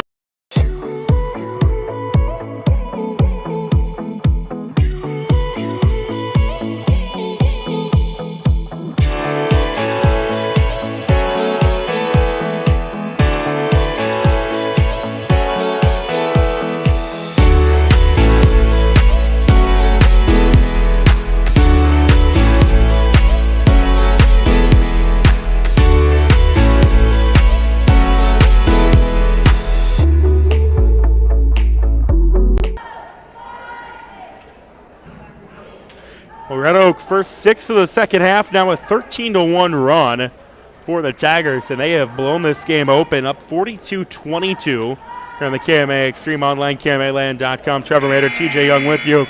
And TJ, right now, we're just seeing Red Oak defensively. They're speeding Shenandoah up. They're making them make mistakes, and then they're taking advantage of those mistakes. Yeah, and like I said in the second quarter, I think both teams, the kids, I think both teams want to play. Red Oak is used to it, and they're pretty good at playing fast. They like to speed you up because they want to play fast.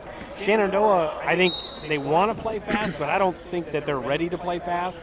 And a lot of times when they get sped up, they get a little loose with the ball, and that's kind of what's been happening in the last 4 or 5 minutes of game action. Here's Lorimer. Lots of contact, too, when they call the charge. Bruce and Lorimer made contact, and they call it a charge, and Coach Spiegel wants an explanation on that one.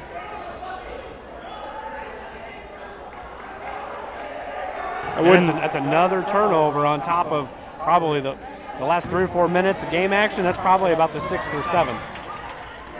Now Red Oak the other way. Sifford gives to DeVries.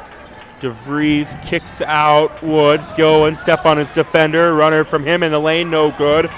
Spangler had the rebound for a moment. Sifford gets it back for Red Oak. Sifford open look goes to Gilliland. Gilliland for 3 is there.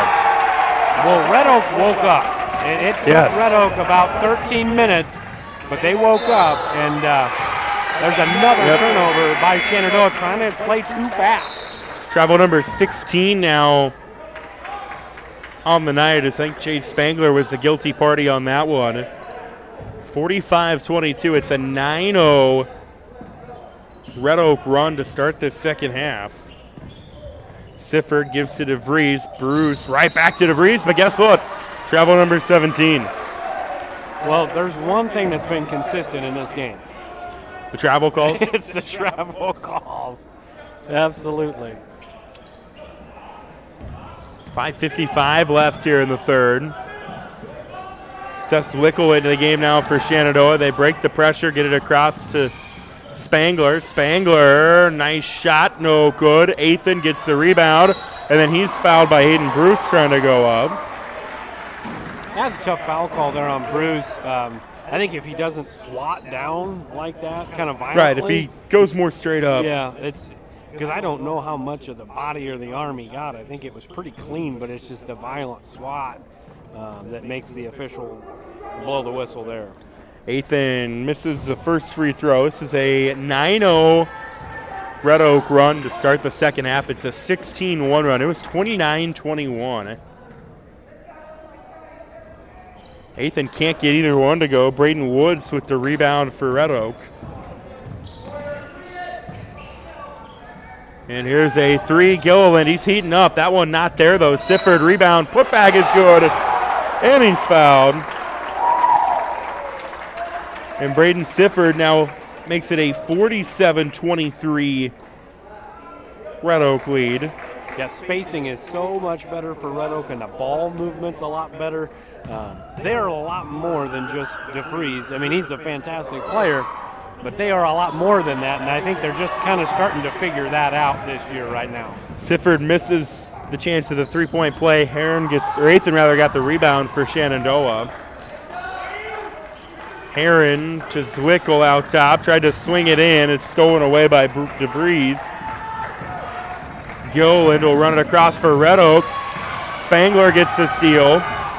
Spangler going up, lays it in, and that stops the run for Red Oak. First points of the second half for Shenandoah at 47-24. DeVries draws contact. I think the foul was on the floor, so the shot won't count. Yeah, and that one was on Spangler. He was helping in that box in one set. DeVries put it on the floor. If Spangler moves his feet just a little bit more, he's there in time. He can take a charge, but kind of a little lazy with his feet on that back end, and then he gets called for the bump. Substitutions for Shenandoah on the inbound. Red Oak gives it to Braden Woods. He puts it up and in.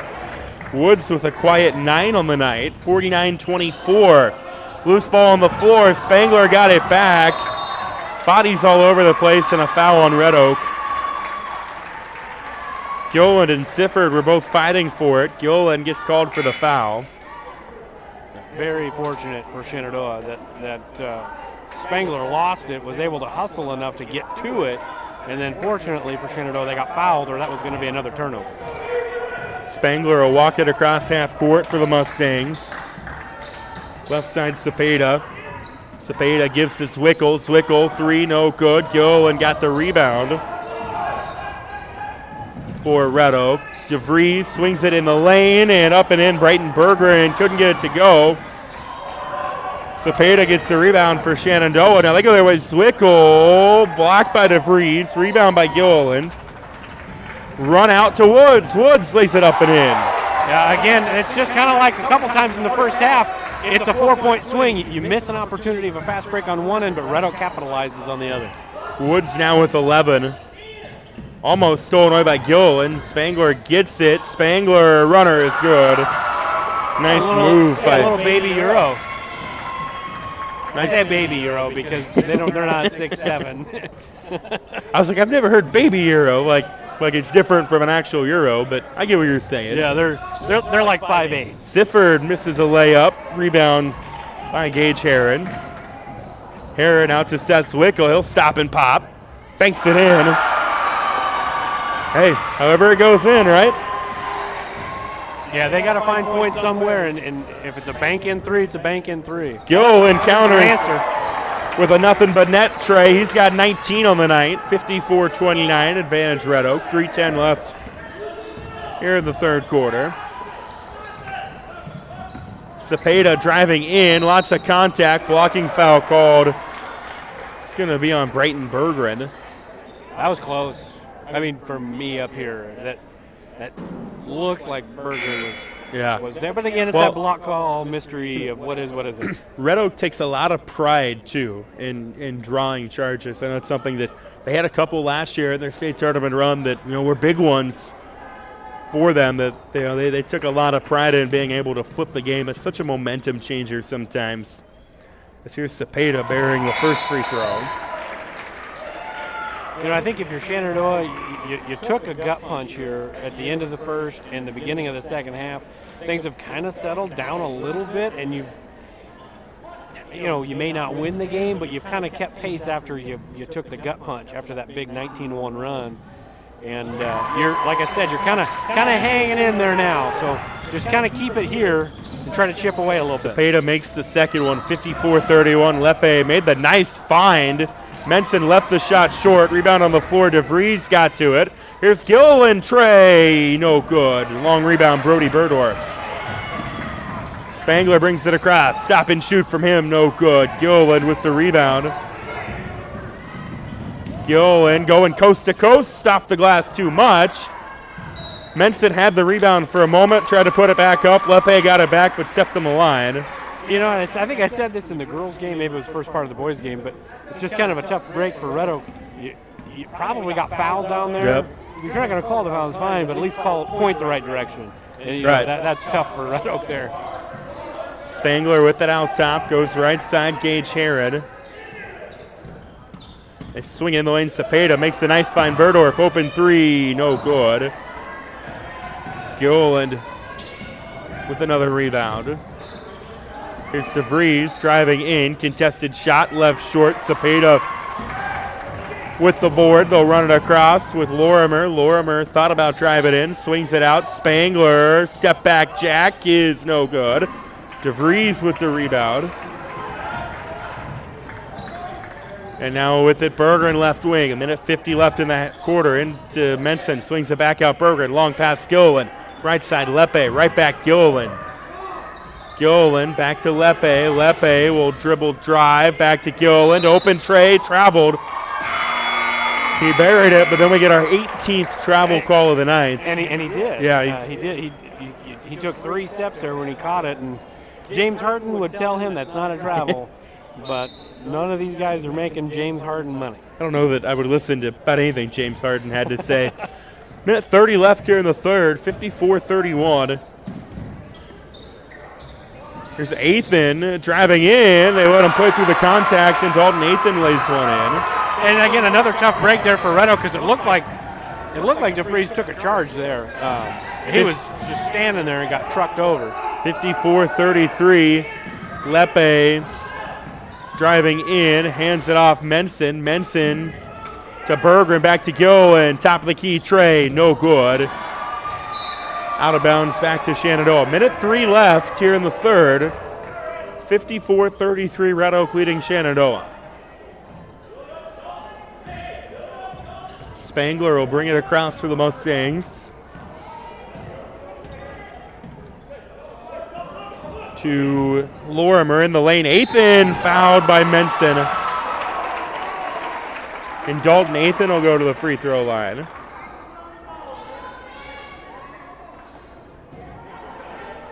A good entry pass, and again, Athan's left-handed. He's on the left side of the hoop. Just an easy drop step and go after it. A lot of ball up top, maybe got him with the body, but Athan's got to try to knock him down. Got the first one. Jack Kling comes in for Red Oak. Max DeVries checks out. 53 seconds left here in the third. The next one from Athan is no good. And then a foul on Shenandoah on the rebound attempt. 53 seconds left in the quarter. 54-34, Tigers on top. Hunter Gilliland with a game-high 19 brought it across. Here's Bergeron to Lepe. Lepe, lots of contact, stolen away. Lorimer, coast to coast, no good. Bodies all over for the rebound, out of bounds. Last touch by Red Oak. Shenandoah keeps it with 37 seconds left here in the quarter.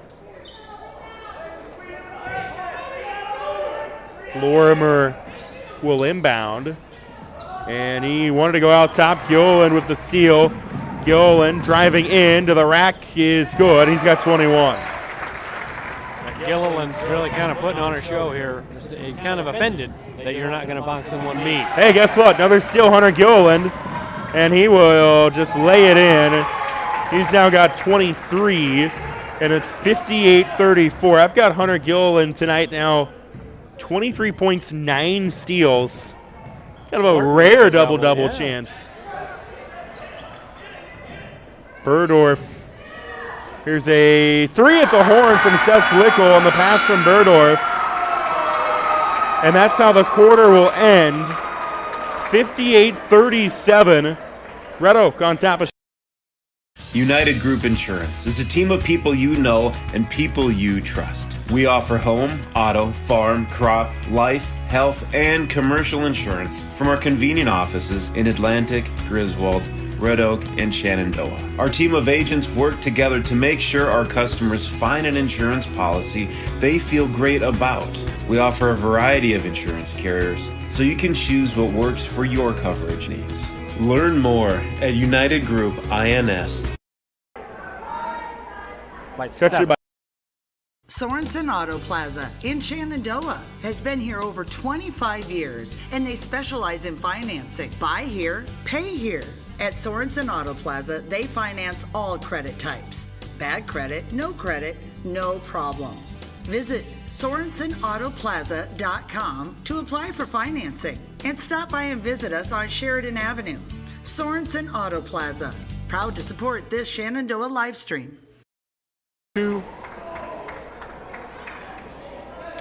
Welcome back to Shenandoah here on the KMA Extreme online, KMAland.com. Trevor Mander, TJ Young with you here tonight. Start the fourth quarter, 58-37. Red Oak leading Shenandoah in the Sockeye 10 Conference Boys Basketball Battle. Jade Spangler gets a steal to start the quarter, and Spangler lays one up and in. Makes it 58-39. Red Oak will bring it across the other way. Max DeVries goes to Jack Kling. Back out top, Braden Woods. Woods, contested runner in the lane. Gets it to go. He's now got 13. A really good take by Woods. Last year maybe wasn't thought of as much of a scorer, but now kind of that second, third, fourth guy, he's got to score. In the lane, Shenandoah wanted to go to Graham, but Jack Kling comes up with the steal. Now DeVries, left side 3 from him, left short. Seth Zwickle gets the rebound. He hit a 3 at the end of the quarter moments ago. He's got 9 on the night. And a travel on Heron after he banks one in. That is, I believe, the 18th travel of the night. 19th travel of the night. We've definitely fell short of the pace. Fine with me. Kind of figured that. Hunter Gilliland comes back in for Red Oak. 23 points, 9 steals for him. Chance at a rare double-double. Here's Woods in the lane. No good. Rebound for him, but then stolen away. Lorimer had the swipe. Lorimer going up, blocked by Gilliland.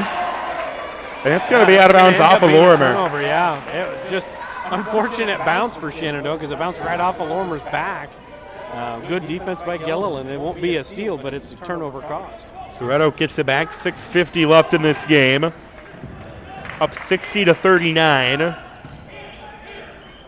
DeVries off a screen, driving in. Lorimer gets another steal. Numbers for Shan as Lorimer is fouled by Gilliland that time. Yeah, and that one was a bailout foul by Gilliland because Lorimer had driven too far, gotten himself all the way underneath the basket. He had about 0% chance of making that shot, but he's got about a 60 to 70% chance of making these. So Lorimer now at the line. He's got 12 on the night. That leads Shenandoah. He cannot make it 13 on that one as he misses. I feel like I jinxed him there. Might have. The announcer's jinx is real. Some people would say it is. Some people would say it isn't. Derek Martin doesn't believe in it. I don't want to believe in it, but there's too many examples of it happening as Lorimer rather knocks down the next one. And it's 60-40. If you believe it, it's real. Sifford to Kling, back to Gilliland, and a whistle, and our 20th travel of the night, and a Red Oak timeout, 60-40. The strength of a house starts with its foundation, just like the strength of a community starts with its education to ensure its success for many generations to come. The Shenandoah, Iowa Education Foundation strives to bring world-class education and opportunities to the youth of Shenandoah. Visit ShenandoahIowaEducationFoundation.org to become a part of the $100 Club, the Family Challenge, to donate to the Peter J. Weber Scholarship, or to make a general donation. The Shenandoah, Iowa Education Foundation, partnering today for success tomorrow. Pella Corporation in Shenandoah is growing. Pella is a family-owned company and has a strong heritage that started in 1925. Pella offers a strong benefit package, competitive wages, quarterly bonuses, profit sharing, and more. Pella has a decreased overtime schedule. You'll never work on Sundays, and you will have at least 2 Saturdays off each month to spend more time with your family. Go to careers.pella.com to see what jobs are available and apply today. Experience is not necessary, as Pella will provide training. Pella is an equal opportunity employer.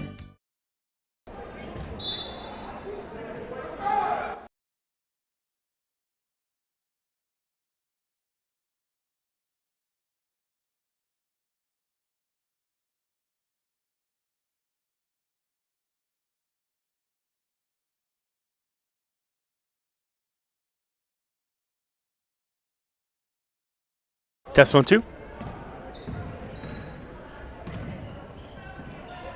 All right, we're back here in Shenandoah.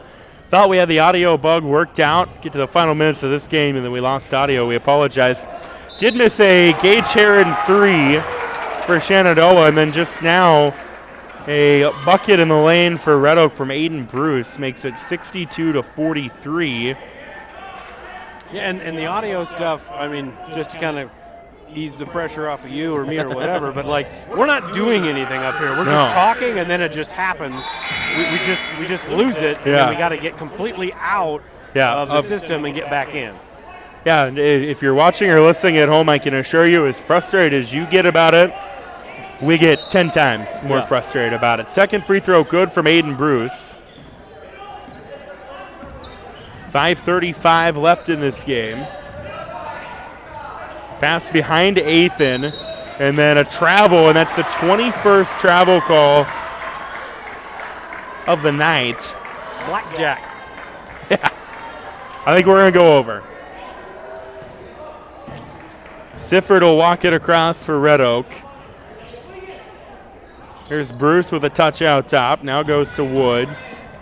Braden Woods driving in, off the glass and in. He's had a nice night. Yeah, and a good drive. He's driving middle a lot, and why not? It's there. It's been there all night for him, and he's doing a good job. Woods with 15 now on the evening. Brody Burdorf will come in for Shenandoah. Cole Graham checks out.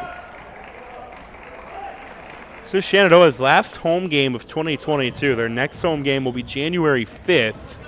Basically a month from today. We'll take on Fremont Mills. Here's Burdorf, who swings it out to Athan. Burdorf gets it back. Now to Lorimer. Lorimer almost had it stolen away, and then a foul on the floor on Red Oak. Will stop the clock. 4:50 to go in this one. The Tigers on their way to their first win of the season. Lorimer swung it in Cepeda, and a foul called. Woods. Check that. Bruce and DeVries both felt they went straight up. I think Bruce going to be the guilty party. That's tough. That's a tough foul call on Bruce and Red Oak. But that's the second time I think that's happened to him this half. It's been real tough. A lot of ball up top, but foul's a foul. Juan Cepeda now at the free throw line, gets the first one to go in. He's got 5 on the night. 65-44 our score.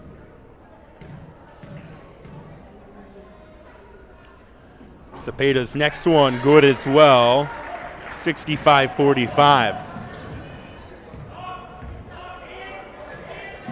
Here's Woods. Swings it across. Sifford, Trey, no good. Rebound, Berggren trying to go up strong. Instead, will give it back to Sifford. Here's a 3, DeVries, no good. A fight for the rebound. It goes out of bounds. They'll say to Shenandoah it goes. with 4:27 to go. Red Oak extending that pressure. Shenandoah doesn't get it across half court. One thing, TJ, this year, with the addition of the shot clock, it's not going to leave any debate over, the 10-second half-court violation, because now if you're an official, you can just look and go, okay, 25 seconds, that's obviously 10 seconds. Technically, they should wait till it hits 24. Technically. But that's splitting hairs. They weren't going to get it over at that time, but a missed shot in the corner by DeVries and a rebound by Shenandoah as they go the other way. Lorimer brings it across. They go left side. Burdorf had the right idea. It was behind Cepeda. Stolen away by Sifford. Now they'll kick out DeVries. Got his defender to leave his feet. Drives in. Contested shot, no good. But a foul, and Max DeVries will go to the charity stripe. Yeah, on the offensive end there for Burdorf, drive into the lane. You're 6'4", go up. You get 5 feet away from the basket, go up with that big man. And he will. He's just a freshman, just his 4th varsity game of his career, and he'll do that. And then on this end, good drive by DeVries, and that's the veteran versus the freshman. The veteran's going to go up into contact, create it, and get to the line. Freshman's going to be tentative and try to pass it out and turn it over. DeVries knocks them both down. He's got 17 on the night. 67-45, almost stolen away by Woods, but they say he stepped on the line. And it'll go back to Shenandoah. Red Oak will make some substitutions. Hunter Gilliland comes back in. See if he can get one more steal. I've got him unofficially with 9. One more would give him a rare double-double. Usually when you think double-double, you think points and rebounds. Yeah, occasionally assists at this level, but yeah, steals. Yeah, there it is again. Another 10-second call as Red Oak's pressure gets to Shenandoah. A lot of this is not having a guy in the middle. It's just a 1-2-2. They're trying to get you into a trap. You just got to be patient with it. Reverse, get into the middle. That sounds easy, but I assure you it's not. But just not having that middle pressure release has really been giving Shenandoah fits here in the second half against this 1-2-2. 3:35 left, 67-45 Red Oak. We'll go Gilliland out top, touching the lane to Menson. Lost it on the floor. Athan and Menson fighting for it. And I think they're going to get the foul on Menson. They will. Should be 1-1 here for Athan, I believe. Shenandoah gets some new faces in the game. Looks like Logan Twyman and Ray Frodewald will come in. Red Oak will get Kemper Catholic on Friday night. Tigers started the year with a loss to Clarinda. Then played Lewis Central on Friday night. Hung around for a while, but Lewis Central had a big run in that game that blew it open. Athan knocks down the first one for Shenandoah. Meanwhile, Shenandoah will go just down the road on Friday night. They'll take on Essex. Athan misses the second one. Rebound into the hands of Rodewald. Only to be stolen away by Gilliland. There's his 10th. Gilliland goes up, draws the foul. Yeah, that's your double-double. I got a feeling I know who you're going to be talking to after the game. Probably Hunter Gilliland. 3:18 left. Shan will make another substitution. Twyman will come in now for Athan. He was going to come in for Athan earlier, but Athan was the free throw shooter, so he had to wait it out. And it's really good to see Athan. This is only his second game back from his broken foot. He broke his foot actually against this Red Oak team. He actually broke his foot, and then they didn't know he had a broken foot. And like 3 or 4 plays prior to that, Blake Harold broke his ankle. And so Dalton Athan had to punt because he was back up. Yeah. So he punted with a broken foot. Ouch. And then was carted off the field, right after that. Kind of a funky deal. Talking to his dad, I think there's like 6 or 7 pins in his foot. Doesn't sound fun. Now good to have him back.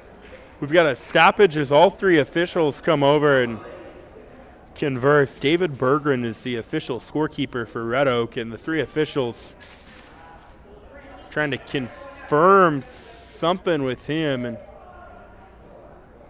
they're going to pull everyone off. Technical foul, but I don't know who. If there wasn't something in the scorebook. And I mean, it's obviously, I mean, not obviously, but to me, it's be a technical foul of some kind. Maybe a wrong number or something like that. That's got to be what it, because Twyman went to check in, and then when he checked in, that prompted. So that would be a whatever the discussion was on the bench. So it'd be assessed to the coach. If they just reported the wrong number. And that's something minute, and it's not. And they noticed it after Gilliland's first free throw, so he actually ends up shooting 4 free throws. And went 3 for 4. Went 3 for 4, makes it 70-46. He's got 26 on the night. Down to 3:18 to go. And Red Oak with the basketball. Sifford had a touch. Kling back to Sifford.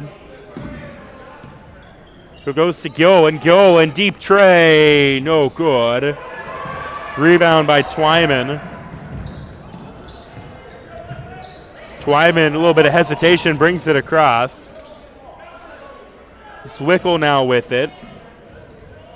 He gives it to Rodewald. Under 3 to go in this one. In the lane, Berdorf, no good. Gilliland rebound. Out front, Kling. Kling, too strong on the layup. Rebound. No, a whistle and a foul on Red Oak is Berggren was trying to get it. He gets called for the push. They're going to get a 1-and-1 here for Rodewald, I believe. So Red Oak will sub out. Their starters presumably have their night done. How about Hunter Gilliland's night? 26 points, 10 steals, 6 rebounds. It's a pretty good night at the office. Pretty efficient. Rafe Rodewald trying to get in the scorebook. But he played super, super well. Every time I've seen him play, he's played very, very well. He was the hero for Red Oak in their district final win over Trainer last year, hitting a buzzer beater that sent it to overtime as Rodewald misses the first one. And, of course, Baylor Berggren hit the game winner for them in that game, and they held off a very, very good Van Meter team in a sub-state final in one of the most insane games I've ever seen. Here's a 3 for Red Oak, no good from Brett Erickson. Rebound and putback, though, from Landon Gigstad is there. And it's 72-46. With 2:10 left. 2:05 to go now. Here's Lorimer, a tray, no good. Kling with the rebound. Under 2 remaining. Reserves in the game for Red Oak as the Tigers on their way to their first win of the year. Kling, another travel, 22? 22 travels, 2 technicals, and a partridge in a pear tree, all right? Yeah, we had, I think, 20 fouls in the first half, 17 in the second half. But it's been a competitive basketball game. The turnovers have reared their ugly head for the Mustangs, and Red Oak's finally gotten out and gotten moving and gotten running, which is what they want to do, and they ended up winning the tempo game and thus have won the game. But Shenandoah's played really well, really hard tonight. The scoreboard may not reflect it, but watching the game, they really made Red Oak work for it tonight. So the Tigers on their way to their first win. Again, look at Kemper on Friday night. And they get Harlan in 2 weeks, December 16th. At Harlan, they'll play Underwood of the MAC shootout, and they go at Denison Schleswig. As Seth Zwickle gets the first free throw to go, and he's now into double figures with 10.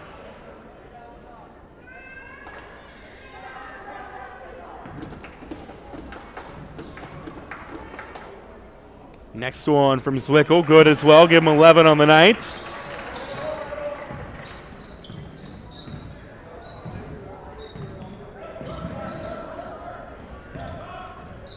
Down to the final minute, 20. Lepe with it, left side for Red Oak. Driving in, layup is good. Really pretty drive. That was nice. Lepe with 5 on the night, 74-48. Minute 5 to go.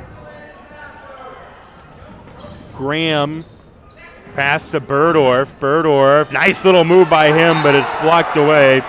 I tell you what, Brody Burdorf, for being a freshman, coming into that, it's done some really nice things. But you don't hate it. Like, I totally agree with you. You don't hate that. Like, you get rejected, Yeah. you know, but take it. You know, Jack Kling's a good athlete, right? Big, tall Yeah, guy, very he's a state good medalist athlete. in track. Yep. But take it. And he didn't do that earlier in the game. He did it this time. And, again, just learning for a lot of these freshmen. Slickel couldn't get the bank to be open that time.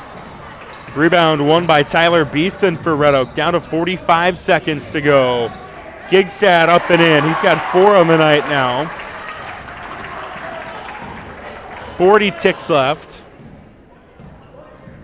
Seth Slickel with it out top for Shenandoah, then thrown away. Want to go to Graham. Graham tracks it down in the corner, but he's being guarded by Gigstad. Kicks it out to Slickel. Down to 30 left. And Erickson almost got the steal. Shenandoah will maintain possession with 21 and a half to go. Zwickel to Twyman. Down to 15. Twyman drives in. He's double teamed, just trying to do anything, and he gets a 3-second call on Shenandoah. Will stop that possession. I had an old coach. We only got 10 seconds left, so I'll keep it short. We had an old coach that always used to call the area directly behind the hoop the bad player area.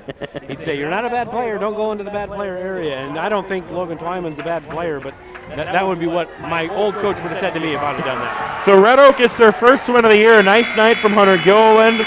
The Tigers pull away late, and this one ends 76-48. TJ Young, your thoughts? My thoughts, 28-point win and a 28-point loss for Shenandoah might sound catastrophic, but if you watched this game, I think there's good things to take from both sides. For Red Oak, start with the winners. They struggled early. Shenandoah threw a junk defense at them, boxing one, and they were really physical, and Shenandoah won the tempo game early, and Red Oak struggled with that, and Shenandoah hung around. So for Red Oak to figure it out, flip the tempo, and stretch the game to a comfortable win, which it probably should have been. Yeah. Kudos to them. I think this might springboard them to some success here in the next couple weeks before break. For Shenandoah, they've really struggled scoring the ball in the first 3 games, and they struggled handling the ball.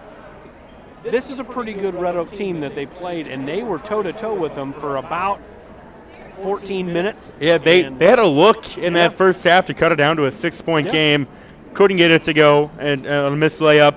And then Red Oak goes on a 6-0 run down the half. They end up being like a 16-1 run. Sure. Turned what was it was 28-21. All of a sudden it became 48-24, if I remember correctly. And just too much of a hill for the Mustangs to overcome. Yeah.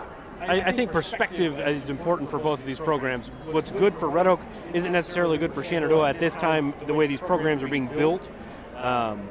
This was a good night for both teams. One team won, one team lost, but I think both teams, you can say this was a good night for both programs. Tigers now 1-2 on the year. Shenandoah 0-4. I'll have a full rundown from tonight's action online later on at KMAland.com. You've been listening to high school basketball on the KMA Extreme. Saying so long for TJ Young and KMA Sports. I'm Trevor Mader. Thanks for listening, and have a great night.